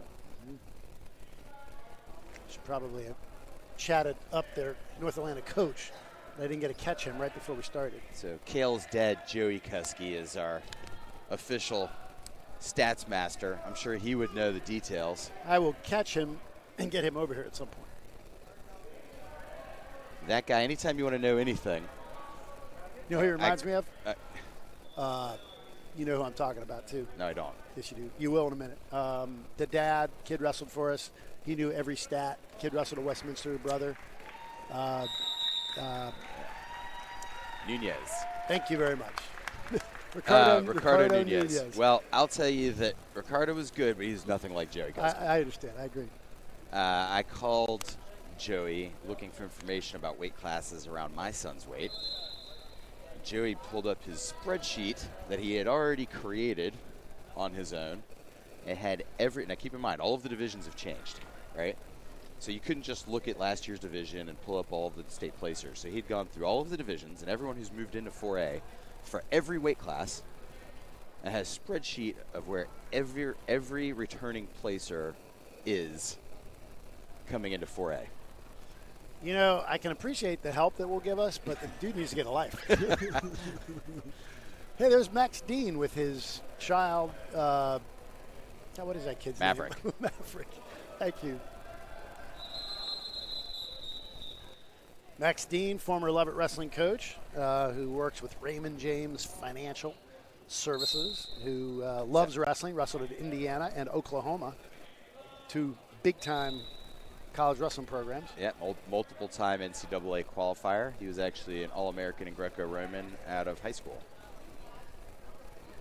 Also happens to be in charge of wealth management for me. Not for me, because I have no wealth to manage. The plight of a teacher. Yeah. And chaplain. I've doubled down on that plight. In fairness, I believe that I am Max's least wealthy client. He's got that headgear? He's got that headgear. He can't do that. Yeah, absolutely did have the headgear, and the referee did see it, and it's going to be a technical violation. But he was called locked hands. How about locked headgear? I don't care what he calls it as long as we get a point for it. As long as we get a point, they stop it, which is what happened.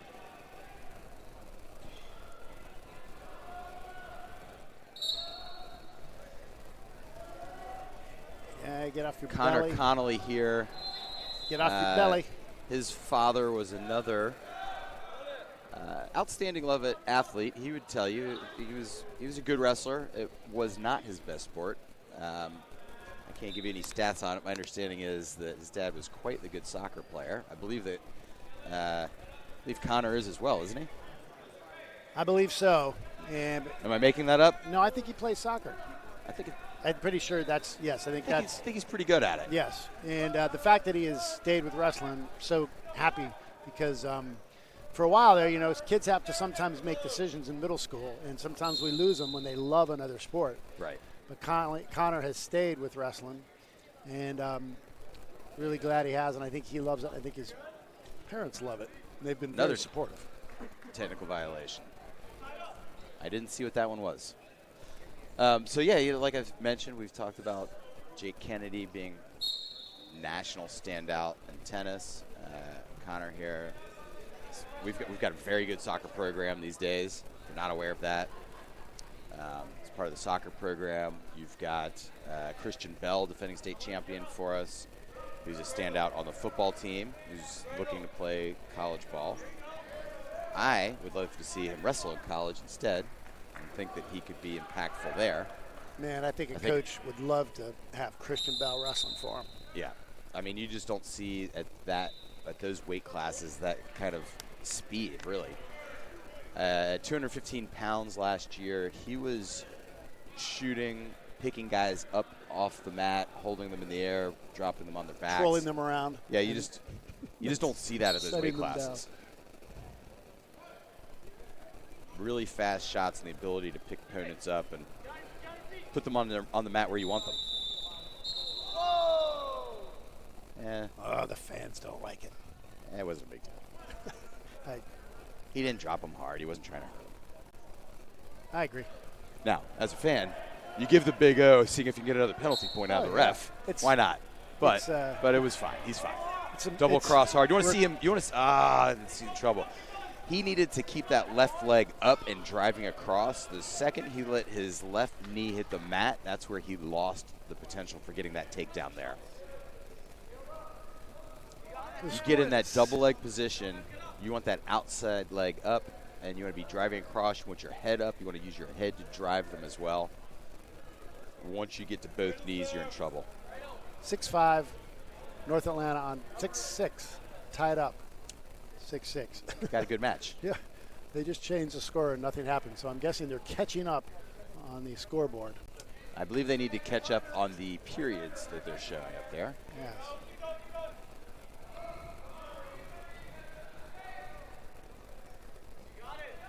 I think so. I will say, for anybody that's looking forward to doing other things, Wow, we got another. other than watching wrestling. Hey, All right, I so will one pause. more. If he gets one more, he will be DQ'd. So that was his third technical violation. You get 1 point for the first one, 1 point for the second one. You get 2 points for the third one, and the fourth one is a disqualification. Back to my comment, for those who are looking to do something other than watching wrestling, which I don't know if you've been here all morning with us, but this is going to be a quick day because we have one more match against Banks County. So hope you'll stay with us to watch the next match. Banks County is a That should be the toughest one, yeah. Yeah, they're a legitimate opponent. They've got some excellent wrestlers. So Banks County has benefited greatly from being near Jefferson. Call this the I-20 effect, or the Jefferson effect. Yeah, so Jefferson, Or no, I-85, wherever that corridor, between 20 and 85. that was a situation that could have easily gone either way. That could be it. That's it. Oh, man. You hate to see a match end that way. Yeah, that was the fifth I feel like from a violation. coaching standpoint, by the second one, at least the third one, I would have jumped up there and made sure he understands what he's doing and maybe even gone on my feet. I mean, at some point, hey, you're about to give this match away. We'll take the win. It's not the way I want to win it. We had a match the other day in the middle school where a guy locked his hands 3-4 times, and we finally had to put him up on their feet because we knew our guy would lock his hands again, and the match was going to be over. Yeah. And The so- middle school level, that's in particular something you just got to know. But at that point, he should have. The North Atlanta coach probably should have put him up. Nicholas Moffitt with a forfeit. So back to the Jefferson. Jefferson, I'd have to say, over the last couple of decades, has been the most prolific program in Georgia. They've had something like 21 state titles in 22 years, something like Would that. you like to give a little history about when that started? I know this story. Why don't you tell us, because I know what you're going to say. Go ahead, I'll let you take it. Oh, I like it the way you tell it. Maybe we save that for the Banks County match. Teaser. I'll just say briefly, we've been competing against Jefferson for over the 20 of those years, for the last 25 years, and we beat Jefferson soundly many years ago, and they turned their program. Multiple times, but 2000 in particular. Jefferson made some changes, and they have been dominant ever since. Yeah, the last time Jefferson, until, was last year the first time they didn't win it? A couple years ago, for the first time, they didn't win it, and then last year, Okay, geez, so maybe it's been 19 titles in 21 years, something like that. It's a lot. So before they went on a very long run, last state title they lost was in 2001 to Lovett. By 100 points. No, it was 2000. We were in different divisions in 2001, I believe. 99, 2000. Okay. I think you're right.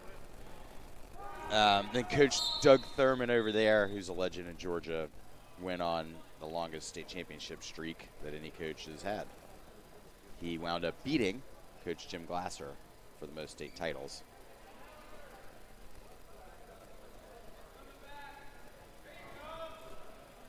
Really funny story. Stuart Childs. Stuart Childs is sitting there at the state tournament, and he's talking about how he really hates Coach Doug Thurman of Jefferson, and he hates him because you can't hate him. He said that, like, he's just such a nice guy. No matter what you do, you want to hate him. They just win all the time, and he's just so nice. You can't even dislike the guy, which makes me hate him even more. And as we're sitting there talking about it, Coach Thurman comes walking up in his distinct Southern gentleman accent to Stuart Childs, and he grabs him by the tricep, and he says, "Hey, I just want to let you know you wrestled a really great match out there. Really, great job." And then he just goes waltzing off while Stuart and I are sitting there chatting. We're looking at him walking away from us. And Stuart looks at me and he goes, "I hate that guy." I hate that guy. He makes it hard to hate him. Truly, if anyone was going to beat our Coach Glasser's record, may as well be Doug Thurman. Well, that program has had their youth program. We have a youth program. They have a youth program A on youth steroids. dynasty. Yeah, they've got a first grade program, a second grade program, a third grade program. No, they've had, one of the biggest programs in the state. They've got lots of help, lots of coaches, incredibly well organized. They've just been pumping out loads of kids. If we're being honest, though, Jefferson is also a city school. Nice pin for Ian. Yep, Ian, nice job. It's also a city school, and there are a lot of kids, because Jefferson has been so good for so long, and it is well coached. Kids seem to move in there fairly regularly. Actually, former Lovett wrestler Davis Dendy is part of that program now. Well, listen, it's a combination of things. People want to go where they follow winners, and people want to go there and wrestle, and they can. We don't have that option here at Lovett. Kids don't typically just move in and out. So it's a combination of things. Jefferson, their coaching staff and their program is excellent. And then it helps that they sometimes will get kids like Davis Dendy who will go there, and they're outstanding wrestlers when they go there. We as good as Lovett is right now, and we are having a nice run, and I think we're going to have a great year this year. Double across. We are drive to his back. There we go. We are hoping that we don't end up in the same division as Jefferson when they realign next year. Good job, Thomas.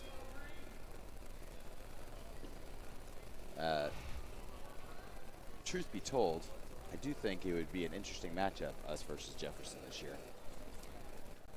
I think I agree. In various weight classes, we can definitely hold our own, and we would come out ahead. I think they're just 106 through heavyweight. They will typically not have holes, and we are. It'll be a challenge for us at every weight class to fill every weight class with as competitive wrestlers as they can. But I 100% agree with you, Rocky, that if we went against them, I think we would hold our own. It would be a challenge because they are full lineup. I see old Sammy Kellett waltzing by in the gym. He's got a distinct walk. Anyone who knows Sam Kellett knows exactly what I'm talking about. I would not refer to that as a waltz, however. I would, just to see him snarl at me. Yeah, he would snarl. He's a snarler. His son, Sammy, I don't know, about the 18th. I don't know how many Sammys there are out there, but there's a bunch of them. Sam Kellett,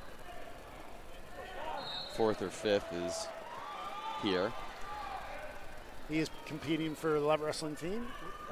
Freshman. Sammy, the dad, was class of 1990, 3-time finalist, 2-time champ. He is one of those guys who absolutely, I was a freshman in that room when he was a senior. He's one of those guys that made the room a different place. He brought up the intensity. He might throw you up against the wall if you were stalling on him or slacking in there. And he was part of why that team was state champs. He made the room better. Those are the kind of guys you need. It's one thing to go out and score a bunch of points for your team. It's another thing to be the kind of guy that makes the room and those around you better.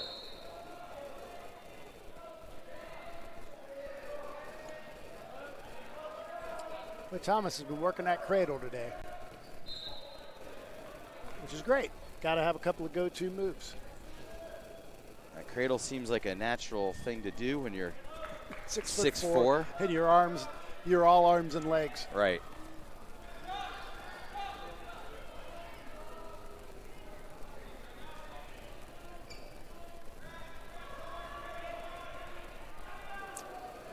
He's really going after pretty hard. I feel like you need to start working with him on that, Rev. Coach Allen, for those who don't know, is a big fan of the cradle. Very good at it himself. He's one of the ones who,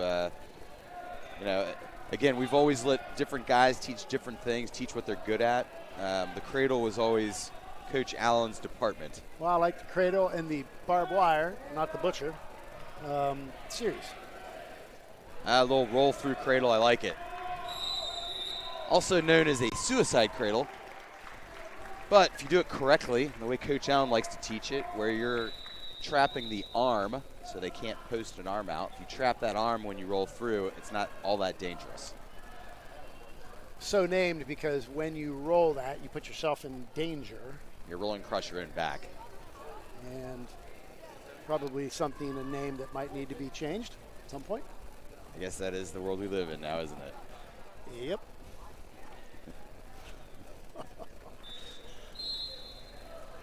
No more comments on that one. Moving on. Moving on. We get ourselves in trouble here. And that was a forfeit for them at 175 pounds. We move up to 190. Hey, I brought this coffee in 3 hours ago in this Yeti deal, and it's still warm. Thought I would let you all know. Apparently an advertisement for Yeti going on as Kieran Boland gets a forfeit. 215. Unfortunately, looks like Bear Kaufman is going to get a forfeit. What's the score, boys? Let's see if we can get a score here. A lot to a little. Yeah. I guess I don't even need to know, do I? No, not really. He says L's coming up next on the other mat. Would you like to step away here for a moment, Rocco? I don't think so. I think this one's one that I won't feel compelled to jump out and run for. That said, if we're not wrestling. We call that getting cocky in my world. Well, no. I actually think she's wrestling a guy. Okay. And, you know, I don't know that her chances are all that great, but her last match was against the defending state finalists in Georgia, and that was a big match. That was a good win. I have to say, all biases aside, but yeah, Elle Kaufman, my daughter, freshman, What's the score of that match? beat the defending state runner-up, Pinder. Well. She did start off losing that match, and it was in the third period she came from behind. She gave up, effectively got thrown to her back, gave up 4 points early, spent the rest of the match. It's going to be a great Thanksgiving at the Kaufman house.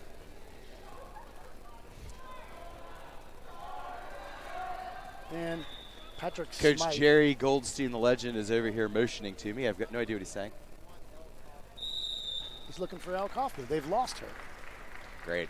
She's got a match coming up. Rocky, you All might right. want to step away from this table. Let me see. I'll be back. Okay. I'll take it from here. Paige. Rocky's, they're looking for, he's looking for his daughter. Patrick Smythe with the win at 106. And now we have Alex Hyman, who looks like it's going to be a forfeit for Alex. All right, that match is over. Ladies and gentlemen, we have one more match today. For those of you who have mercifully stayed with us, mercifully stayed with us, we have Banks County, and that should be a good match. So hope you're still listening. And we have one more match, and I'll say again, our next broadcast will be the Buckhead Belt on December 9th. We'll be wrestling Friday evening. Looking forward to that.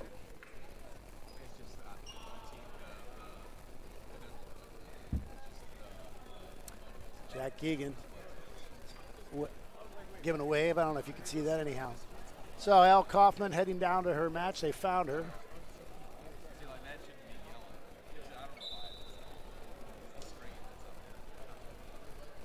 All right, one more match. Feel free to take a break if you want it, Reverend Allen. All right, I think I'm going to take a break. Thank you, John Giarkitis. And we take a little break, and we'll get back to it in a few moments. Don't go away.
1 and 2. So you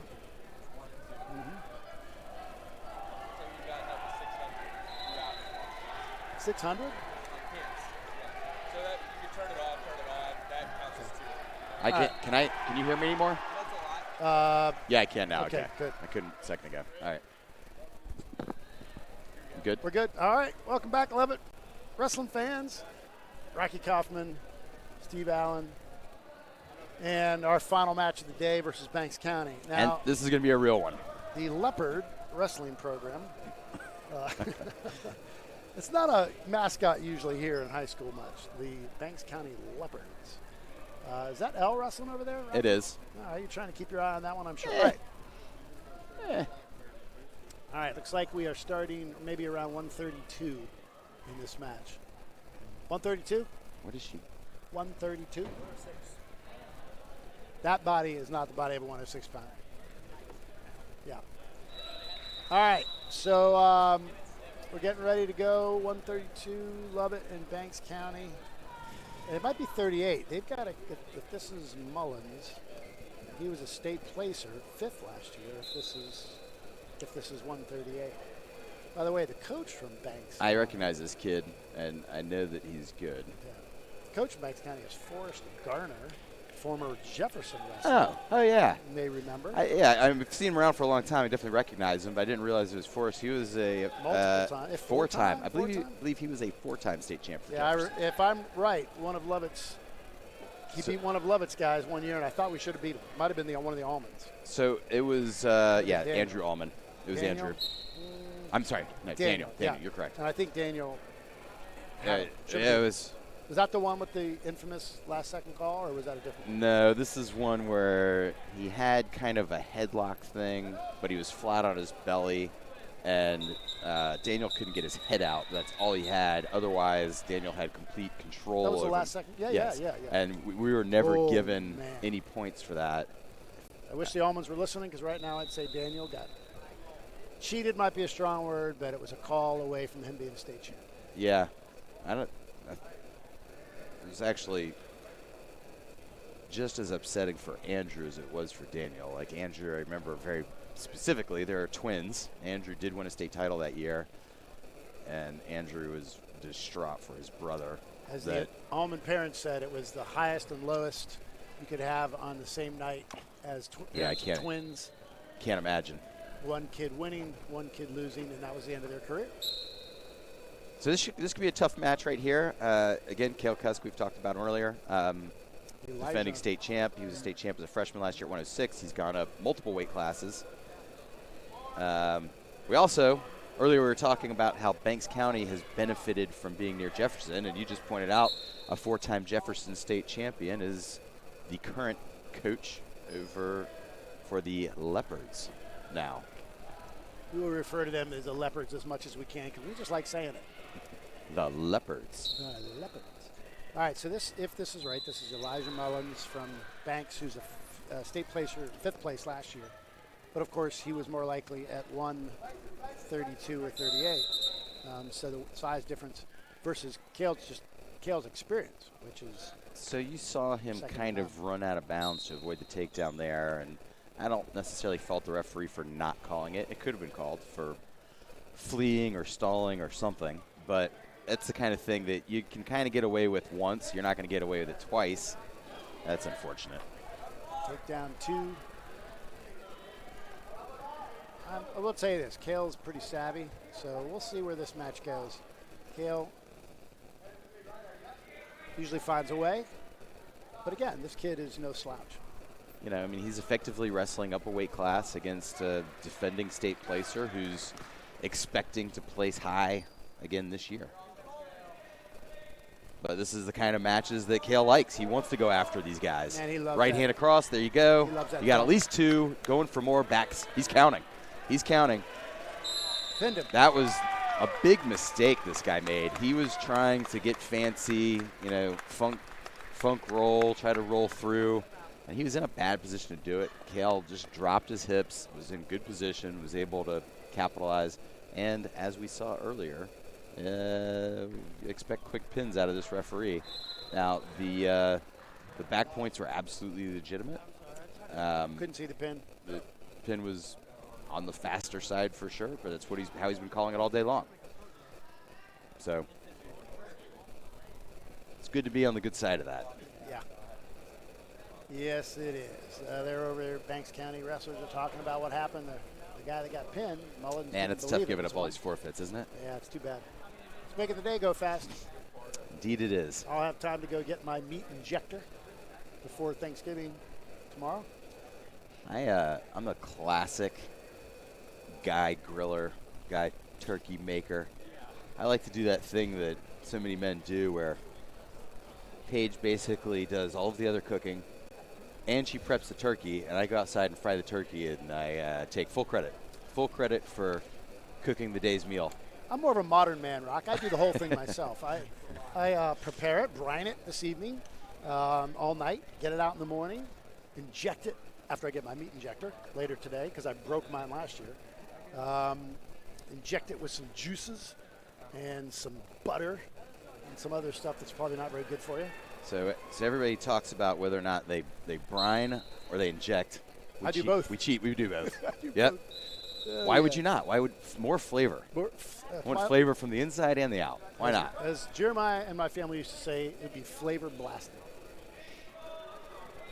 The days of, I got to tell you, I've always appreciated Thanksgiving, but I feel like Thanksgiving from the days we were kids, the turkey just wasn't good. It just wasn't.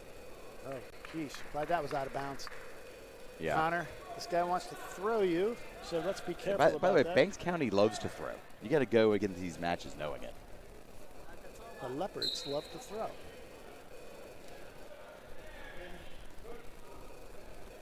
You know, you start sticking your head in there for a headlock or a hip toss. Oh, yeah, geez. yeah. See that one coming? Hey, got off his back. Good job. Well, I think he's a little outmatched here, but he's definitely going to give you what he's got. He's a kid who's not going to lay down and make it easy. No, you're right.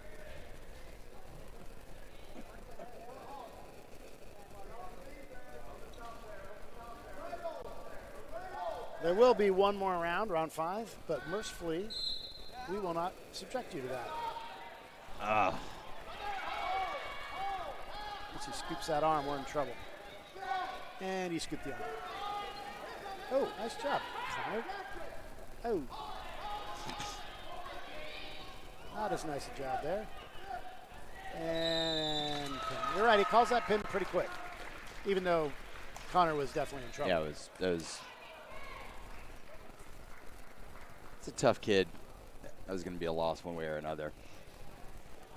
Yeah, I think you're right. All right, Nick Moffitt. This Nick Moffitt, just because it's Banks defending County. state finalist Nick Moffitt. Could be a good match. We'll see. I'm predicting no. I think Banks has a couple of tough kids. We have By the way, I just one more coming, and so it's hard to tell what else they have. have a confession. I stereotype and make assumptions about wrestlers based on the way they walk to the center. It's often something And based on you the can walk do. to the center, I believe that Nick Moffitt is going to win this match. I know nothing more than that.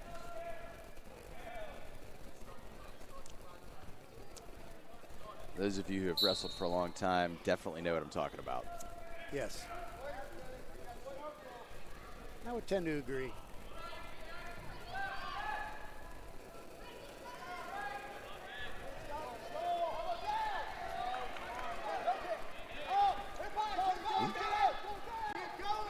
Kid's feisty.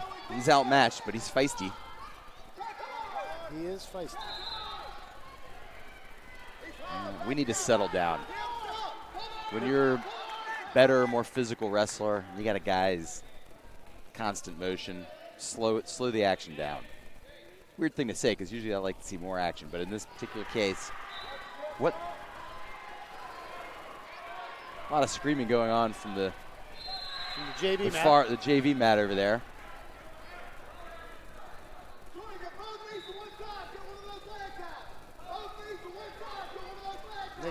Nick is usually pretty good from this position. Their coach is trying to get their wrestler, implore him to get one of the legs out, but Nick's pretty tough with that.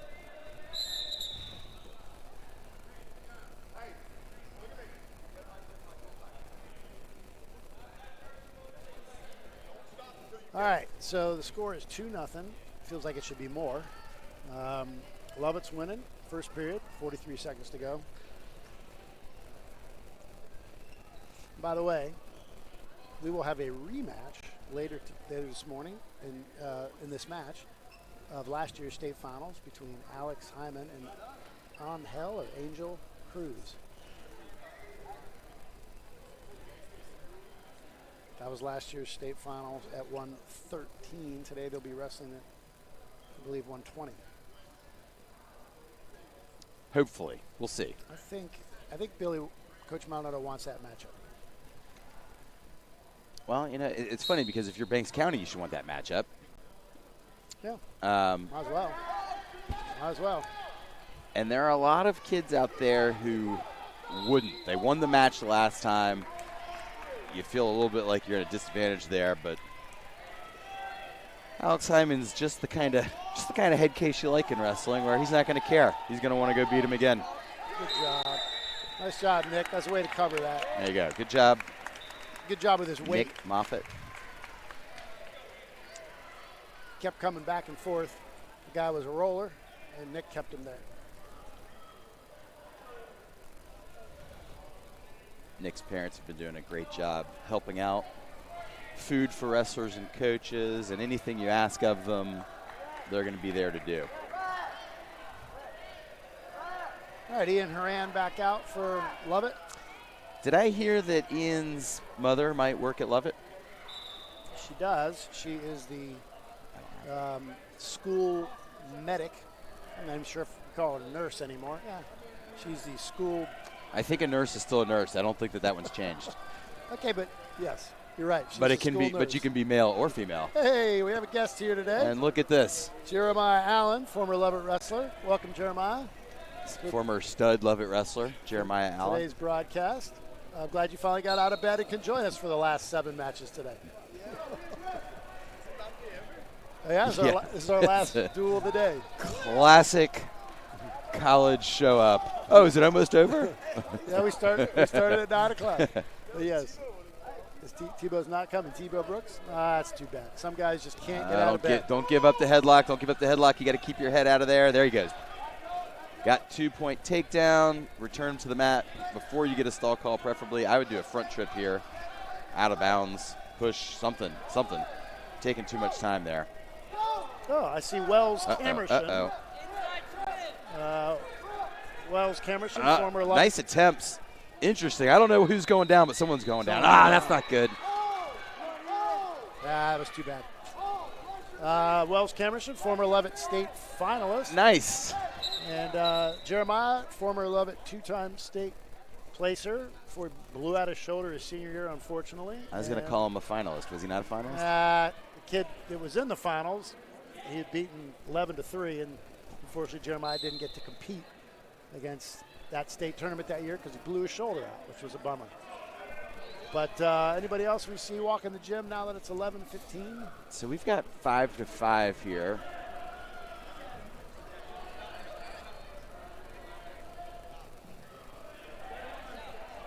Yeah, this is a burner.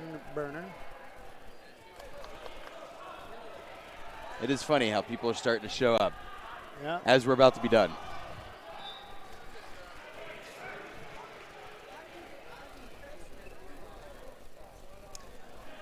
Yeah, so I don't know that he learned the lesson, but I was going to say Ian might have learned a lesson the hard way there. You don't want to go upper body with an upper body team. You don't want to go upper body with a team that likes to throw. Unless you really are, that's your thing, and you're willing to take, you feel like you're better than they are at it. But you never want to wrestle someone else's match. Don't wrestle the style, the way that they hope to, that they look to. Yes, you want to take them away from their strengths. You play into their strengths if you try to go upper body with an upper body team. So it is 9-3.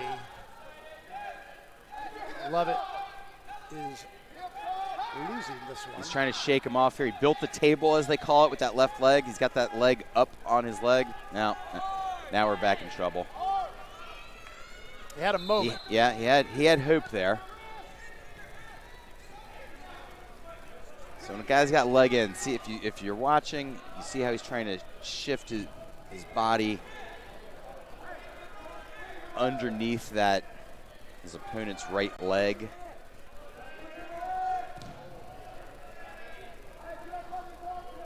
Yeah, he needs to try to suck him under. We've got short time. It looks unlikely it's going to do anything from here.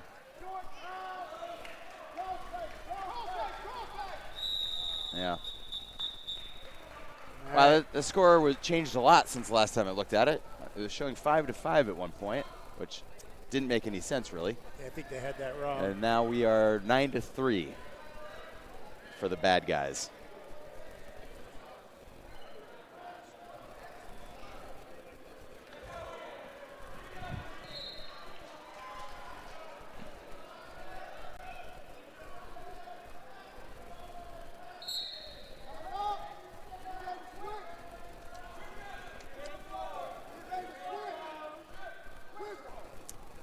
Oh, there's that headlock again. Yeah. You don't want to poke your head out. Double cross. You want to right leg up and drive. That's the other leg, but it worked.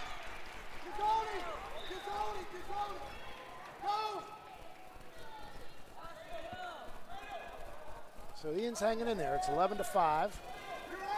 We're losing this match. He's trying to lock up a crossface cradle here. Doesn't look like he's all that close to locking it up to me.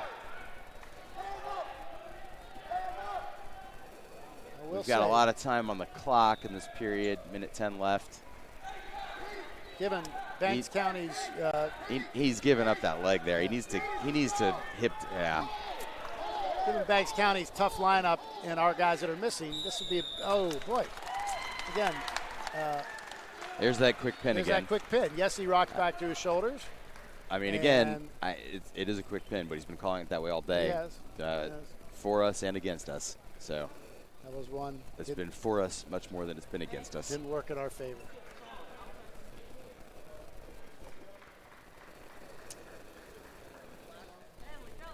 So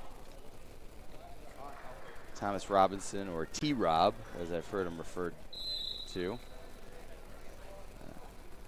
coming up. His brother Josh in attendance, who is a state finalist for us.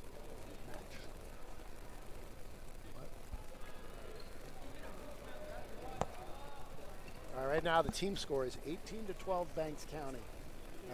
So it's going to be a tough match. This is when we're having two state champs out of the lineup is going to hurt. Two state champs and another guy who's a state placer. Yeah, I would say he's substantially better than that implies, though, that fifth placer. Jake, yes. That most likely would have been 3 wins for us. But we know it, and that's why we don't get too worked up about it, because there's not much you can do about it. Right. Chris Mance coming back from injury, should be back soon. He was wrestling at a national tournament when he got hurt. Christian Bell, state champ last year at 215, just coming back from football. And Jake Kennedy, a little dinged up from an injury, and he should be back hopefully for us soon as well. So, Thomas Robinson stepping out there for Lovett at 165 pounds. He's wrestled great so far today.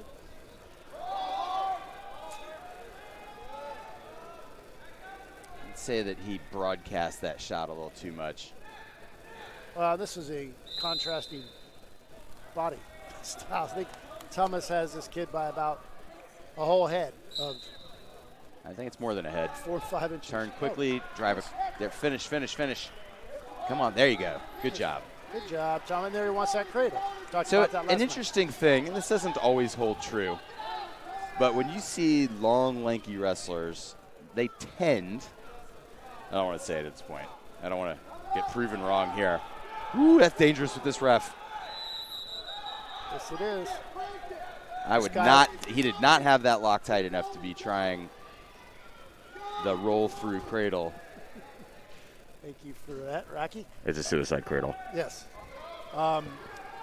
Yes, because the ref will hit the mat if your shoulders are down there for very long.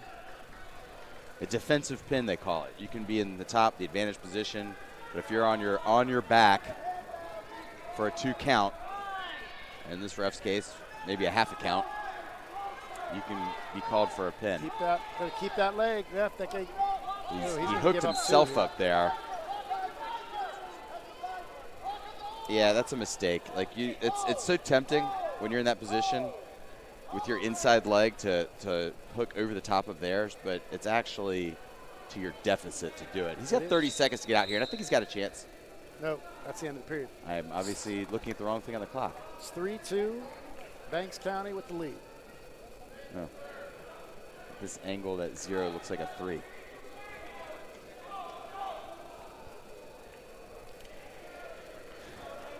So they're leading 2-3. We're on bottom, where we want to be here. Hopefully we can get a quick point or 2. We scored the first takedown, so I'd really like to see him get 1 for an escape, get another takedown, score 3 points. I'll take the reversal if he can get it. Right to his back. But he's got our arm. Can he hold on to our arm? Did we get the back That was points? a quick 2 count. If we got backs. I don't know that he got it. No, he didn't. But he did a quickie, but didn't call it.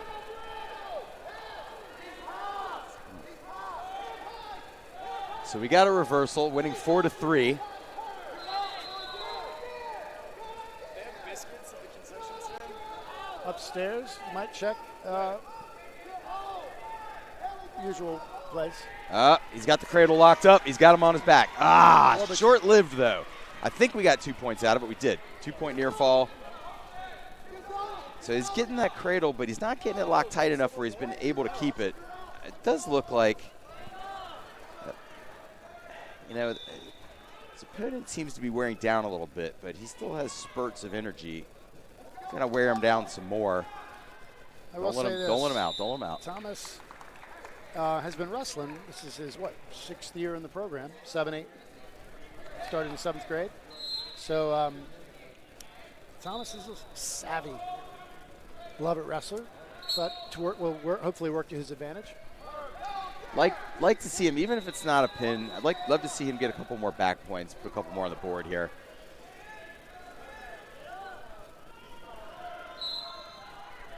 He's got a leg in.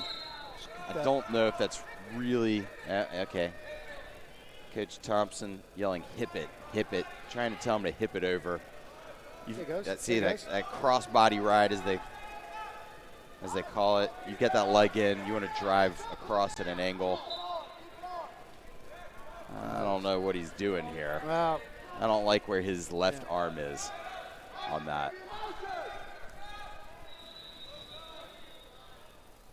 So end of the period, Lovett up 6-3. Third period. So what are they going to choose? Yeah, that's what I thought. They're going neutral. A takedown for us here wouldn't seal it, but it'd go a long ways. And it's always nice when your opponent just kind of dives on their face. It's always a nice thing. Why? I don't know why he's got his leg. He just put his leg in there. Yeah. Really not. He's taking himself out of position, putting his leg in there. I don't like where his left leg is. He's going to give up a reversal. Yeah, I don't. He needs to work a little bit on how he's tying himself up, anchoring himself down with the legs. At this point, with an 8-5 lead, Thomas, hate to call it, can give the old stall from the bottom without doing much, and he'll win the match. This is a specialty of Kyler Allen, by the way. Oh, absolutely. Kyler Allen winning a match while on bottom. You just got to know the score. Would do approximately nothing. And you don't have to do much more. And I would tell you what you should do is just enough to not get hit for stalling. He didn't always do that, but he seemed to always kind of get away with it, even if he got a stall call or two. Another wrestler that used to master that was Stuart Childs, he would do it on his feet. Mastered the art of stalling without doing anything, checking the clock. Man, that kid would look at the clock constantly. We Nope, that's illegal. We would tell him, referees can see you doing that. They know what you're doing. Could you at least make it a little more inconspicuous? So now you call it potentially dangerous there, but I guess it's because he didn't put any He didn't pressure. apply pressure. So it used to be illegal. It is not anymore if you don't apply pressure.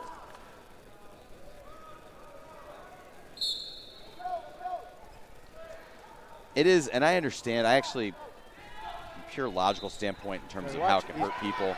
He's trying to No. bulldog it. You got to get that elbow down. Well, he wanted that bulldog.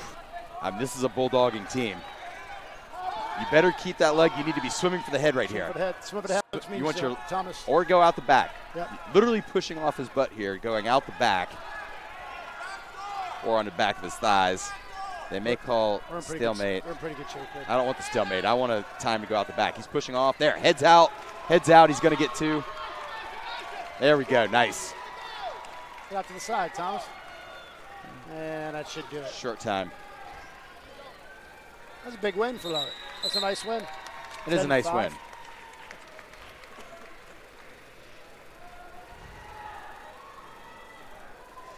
All right.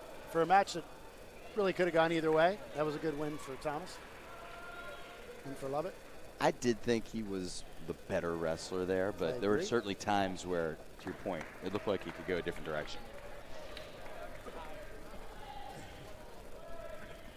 He gave up some points that I don't think he necessarily should.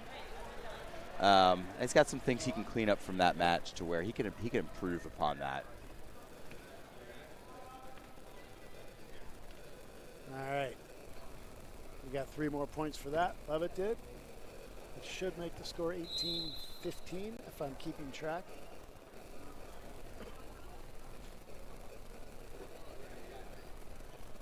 Yeah, and we've also got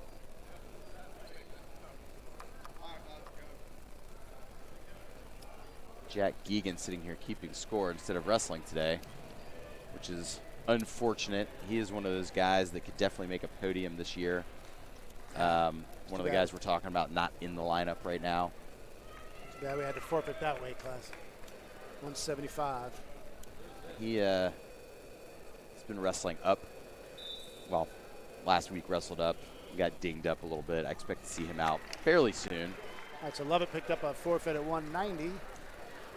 Now, we go to 215. This is actually a tough matchup. This was a matchup of last week's finals match, with Bear Kaufman winning by 1 point. Sounds like a Bear Kaufman match. All right, so this is big. This is big. We just traded forfeits, which should keep us down by 3, if I'm correct. I'm probably going to take this off to spare everyone Thank you, Rocco. my cheering and yelling for my son. Thank you for sparing us that. All right, so Rocky tells us this was a matchup from last weekend at a tournament where these 2 guys wrestled, and Aiden won by 1. So this is big, given that I believe Lovett's up by 3 in the overall match.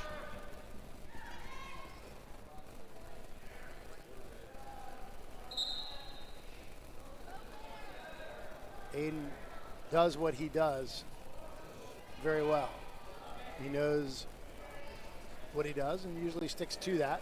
And that's often pummeling in, snapping down, getting the guy out of position, and scoring. So we'll see if he can do that.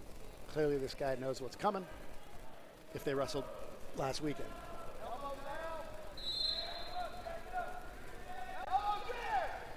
So a lot of times in these heavier matches, the guys do exactly what you're seeing right here. A lot of pummeling in, a lot of underhooks, a lot of trying to get the guy out of position because nobody wants to shoot a typical takedown shot to the mat like you'll see with the lighter guys because they don't want 215 pounds of beef sprawling on them. And that's why there's a lot of upper body jockeying for position, which is what you're seeing right now. This guy did shoot, and you see what happens is Aiden gets the snap down because of that, and he scored. This is why typically coaches will they'll coach the wrestlers at the heavyweights not to shoot takedowns because of what you saw happen right there. Thankfully, Aiden continues to stick to his game plan and got the takedown. Now he's trying to lift and do a Turk. It's not there. Coach Bondot, I heard him say it'll be there later. So he'll just stay on top, wearing the guy out from the top position.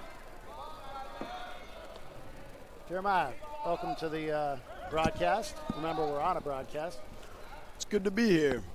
Jeremiah Allen, home from college, up at UGA.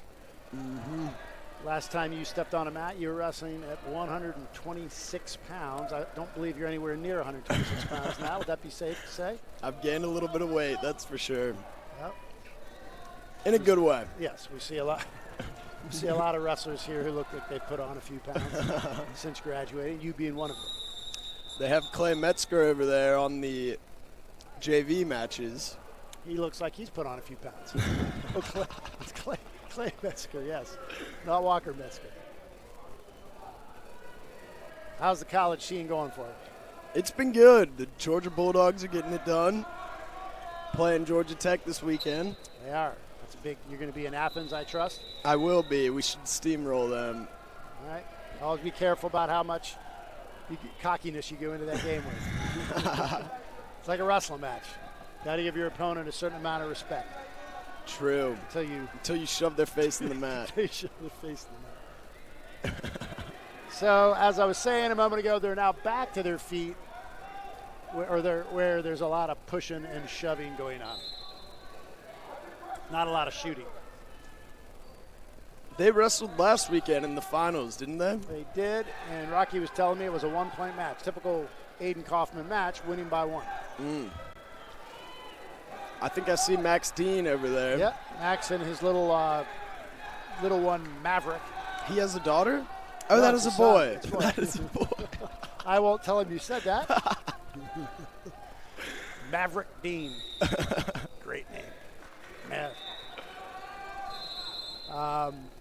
I would not want to see him on the mat in a couple of years. No, I imagine Max will have him out He there will be pretty good. at an early age. So will you be coming into practice with the boys on Friday? I might. At least over Christmas. I might get about 7 seconds of wrestling in before I'm tired. Before you're huffing and puffing, gasping for air. Do we know how many viewers there are? He said at one point we had up to numbers of 600. What? Not at one time. Wow. Isn't that crazy? So That we is had crazy. Clicks, but then we got down to about 11 right before we clicked off because we said we were going to go off the air. So who knows if anybody else came back in. There we go. There's a takedown for Aiden, and now if he can keep that cradle with 30 seconds to go, be nice to get a Come pin on, here. Aiden. You got this. Should have held on to it. The coaches were disappointed that he didn't keep that cradle. Kale Kuski would like to be on air with us. We'll have to get him over here in a few minutes. All right, it's 4-0, Lovett. Counting down the end of the second period. Don't give up one now. He did not. Good period. Good period. Yep, up 4-0. Now it's Lovett's choice. What will we choose? Neutral. Neutral. Why? Because you don't want to go down. True. Against the beefcakes. Can you say that? I think you can say it. Particularly when no one's listening. So neutral, because Aiden tends to be in very good position on his feet, and he doesn't want to go down against this kid. There you go. Gets those doubles. Oh, watch it. Stay on. Watch it. Stay in bounds. He bear hooks. Yeah! Pin him. Keep him on. Gets 2 points. Yeah. Oh, there's backs. There's backs. And he got Gets 2 more. 2 back So points. he's up 8-0, which is great. If you can keep that lead, it's a major decision.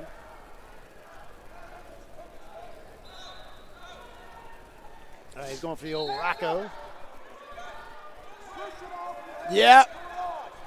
Do it. Crank it. Yeah, our Homer announcer here. We don't want to give up a point. We want to get this major. This is big.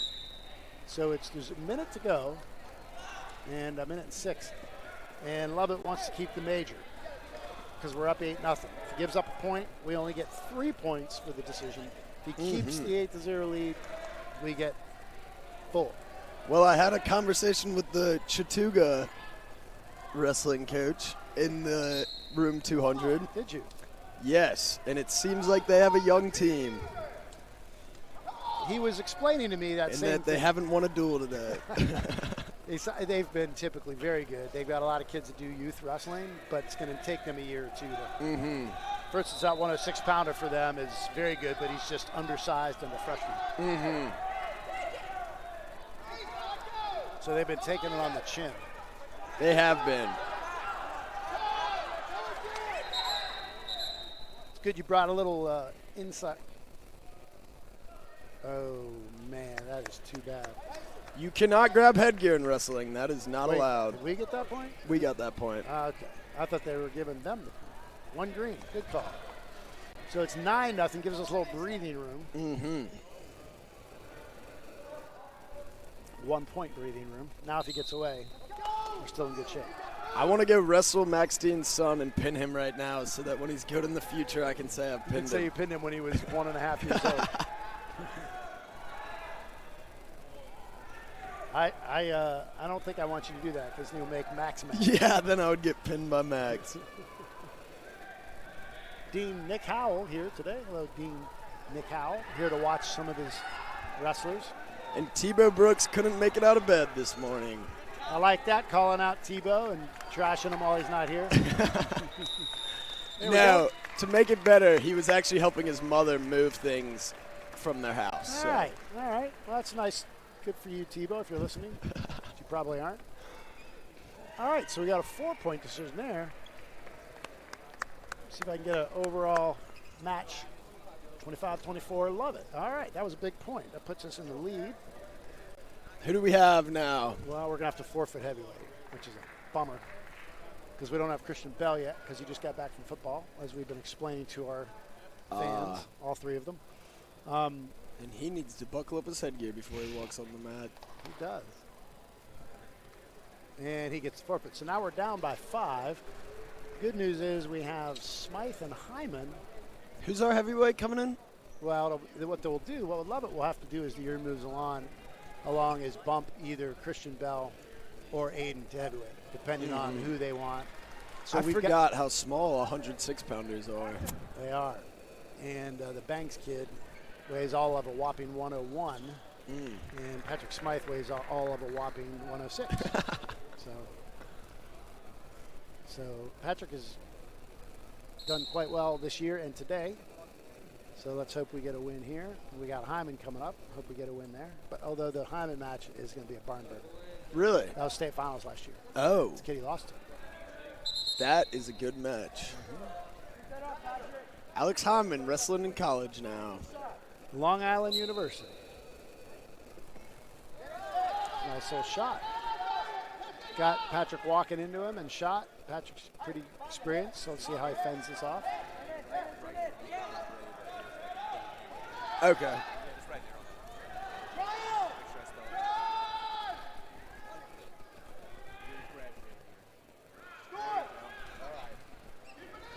And what? Oh, 2020.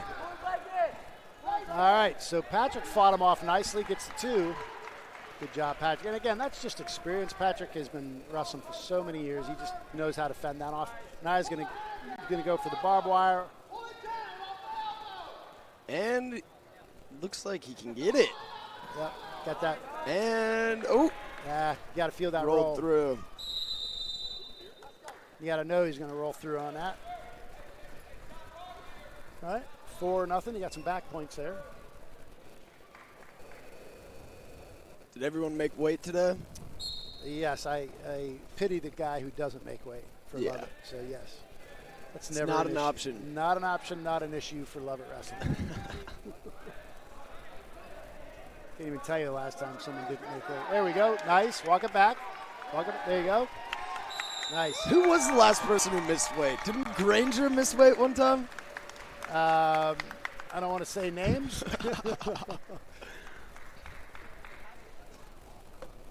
Yeah. So that was a nice pin. So this should put us up by 1 because we were down by 5. So with the pin, we pick up 6 points. That puts us up by 1. This was the state finals? No. Oh. You'll see him. He'll come out here in a minute. So this is now 113. Looks like, oh gosh, it's a shame to have to forfeit. This is 113? Yeah. Why don't we have a 113? Because we're bumping Alex up. So when you know the kid doesn't even know where to go before the match, you know they're just sticking the JV kid in there. Their coach yelled, "Go to the table." Hammond looks like he has a little black eye. He He does. said he got headbutted. Yeah, Wells Camerson asked him if he deserved it. probably. All right, so they picked up a forfeit, so now they're back up by 5. This is the repeat of the state finals last year. So Lovett Wrestling fans and all wrestling fans, this is what you call a good match. These He's guys never like to wrestle people with hair like that. This kid is very good on his. He's very. His hips are great. He arches. He knows where he comes out on top. He's got a little bit of a, for those who know Lovett Wrestling, Al Coy, Parker Coyness to him. He comes out and scrambles. Yep.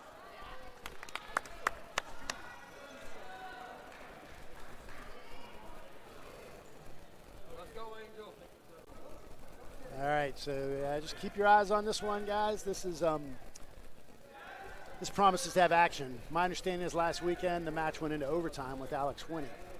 How many times have they wrestled? So last year in the state finals, they might have wrestled earlier last year. I can't remember where they had. And then this year, last weekend, with Alex winning. I think this would be the third, but there might have been another one in there earlier last year. Alex rocking a nice little mullet.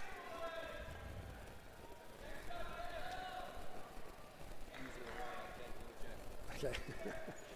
All right.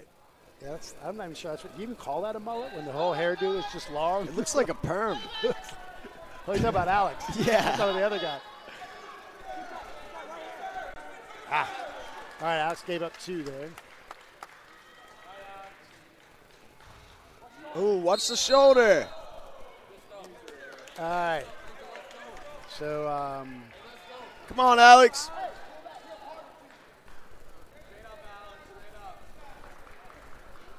Why did I used to have to cut my hair back when I wrestled? they've changed it. So they've changed the rules. So Jeremiah's even learning this right now as we speak. Yeah, they don't have the same rules for wrestlers as far as hair. That's why Alex's hair can go down. I long. remember the times when Beth Garrett would cut my hair before a wrestling meet. We used to. You're lucky she cut it because it used to be me and Rocky that would cut it. You didn't want to see that. All right, 2-1. Lovett's down. Yeah, now you don't even have to wear the headpiece. Usually, if you had long hair like that guy, you had to wear a head cover. Yeah. Which was absurd because it would always pop off. Alex needs to keep that ankle or he's in trouble. Everybody's yelling 2 for Lovett. So this guy won state last year. Yeah, beat Alex. Alex was ahead like at 1.95 or something. I'm surprised he gave us 2 though. To be honest with you, they're going to argue this. They're going to come over to the I don't table. think that should have been 2. Yeah, he had.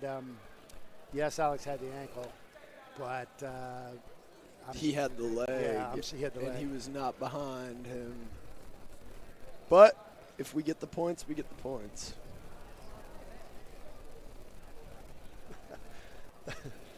John Jarakidis. I hear we might have a frozen view for some of you out there. I hope not. Hope you're able to see. Regardless, John has assured me everything is working fine. So sorry about that. All right, he says from what he's seeing, it's all working. I hope it is because this is a match you don't want to miss. Oh, wait a minute. John Jarakidis is claiming that you are right, user, that there was one camera frozen. So you have been.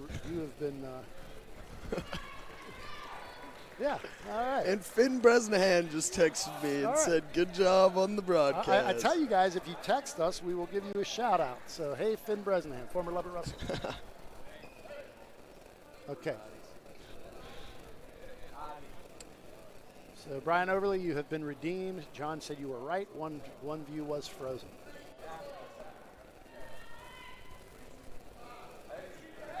All right, so it's 3-2, second period. Again, tough match. Love it up, 3-2, second period.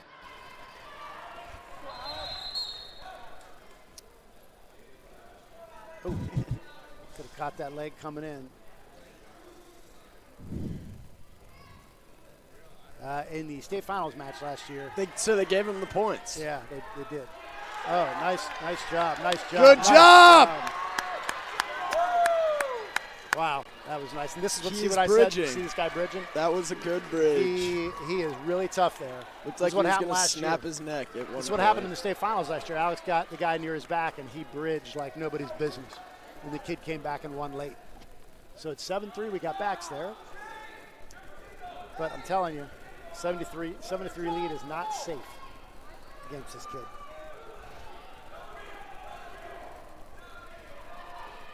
That was nice, though. It was very nice. Oh, yeah. Nice job. Nice takedown. Nice throw by to a takedown. 9-3. Love it lead. But again, do not rest. Do not rest.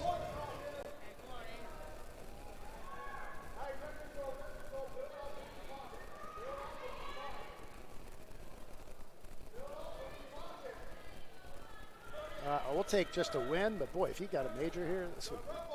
I shouldn't be. Yeah, Oh. I spoke too soon. Don't speak too Let's soon. just take a win. All right, 9-4. All right, I'll shut up. That was nice. Gave up 9-4. one instead of two. Yes. Man, either guy can come out on top in a scramble. There, ooh. Alex, that was You great. got to be all in with that. Yeah. 9-4. 15 seconds. Alex glances at the clock. Smart glance, but be careful. I'm sure he wants to get out of this thing up 9-4. Ooh, okay. Oh, careful. Good job. All right, third period, up 9-4. Their choice. Their choice. He is fixing his hair. Hey, if I had hair like that, I'd fix it too. I'd shave it. All right, 9-4. We're on top. They're on the bottom.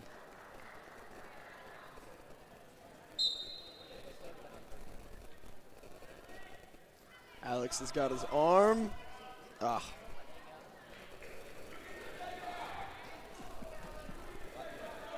All right, 9-5. These 4 points are, again, no lead is safe. So let's see what happens here.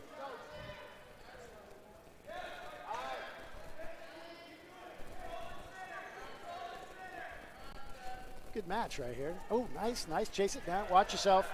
There, nice. There you go. Nice. But I'll Hold tell him you, there. Keeping that kid there. You for can't pin this kid. No, you can't. He is unpinnable. I think you're right. I think he's just one of those very flexible. You can beat him, but you can't pin him.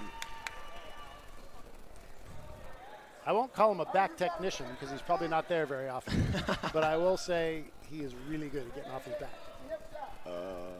He's slippery. Who do we have next? John Goodsoul will come out at 126. Okay. John, I have a lot of confidence in John. I see he's bringing back the tights, the white tights. I like the tight slope. I like it as well. Throwback to when I wrestled. We used to do that in 8th grade. Remember I that? do remember that. All right. So 14-5. Boy, I'll tell you what, a 9-point lead. Again, I'm not going to say anything about a major. I'll just say let's win the match. So they're in our division. They were last year. I don't think they're 4A this year. I'm not sure which division.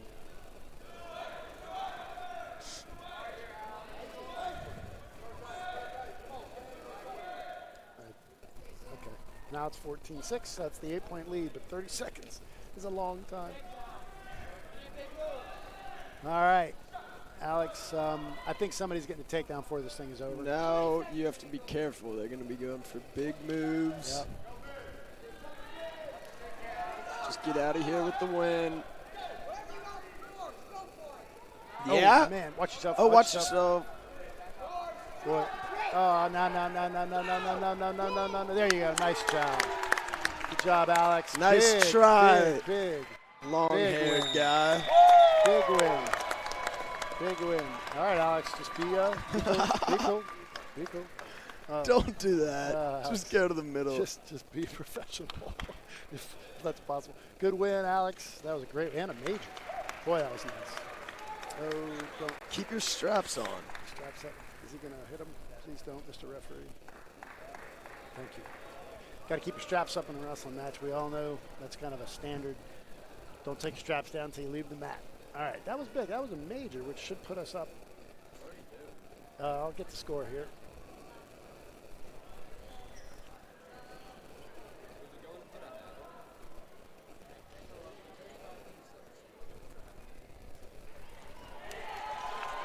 They forfeit. All right, so we were up 36-35. We just got a forfeit. That puts us up 7. Oh, we just won. We All won. right. Hey. Right Well, when I got on the broadcast, we Jeremiah, started doing better. It's been a pleasure broadcasting with you. I'll see you at home in about 20 minutes. I got to go buy my meat injector. All right, well, thanks for being here today. And listen, love it. It's been a pleasure being with you today. The next time we'll broadcast, I'll say this again if you're listening, will be the Buckhead Belt on December 9th, Friday night. Love it. Paige I won't be Westminster. there, but yes. I hope we do it well. Josh Robinson, welcome. Jeremiah, thanks for a great day. All right. I hope you guys have a good day. Enjoy your Thanksgiving. Thanks for being with us. We're signing off. Take care. Bye-bye.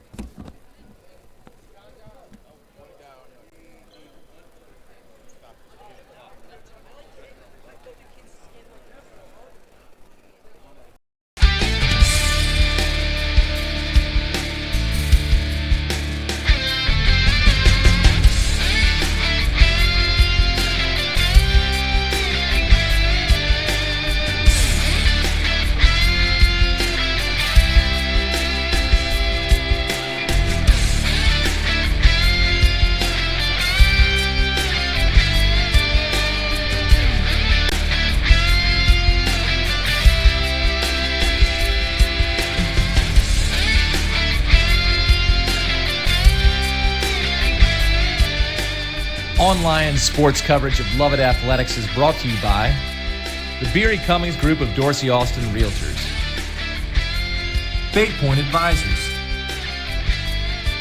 and by Montag Wealth Management.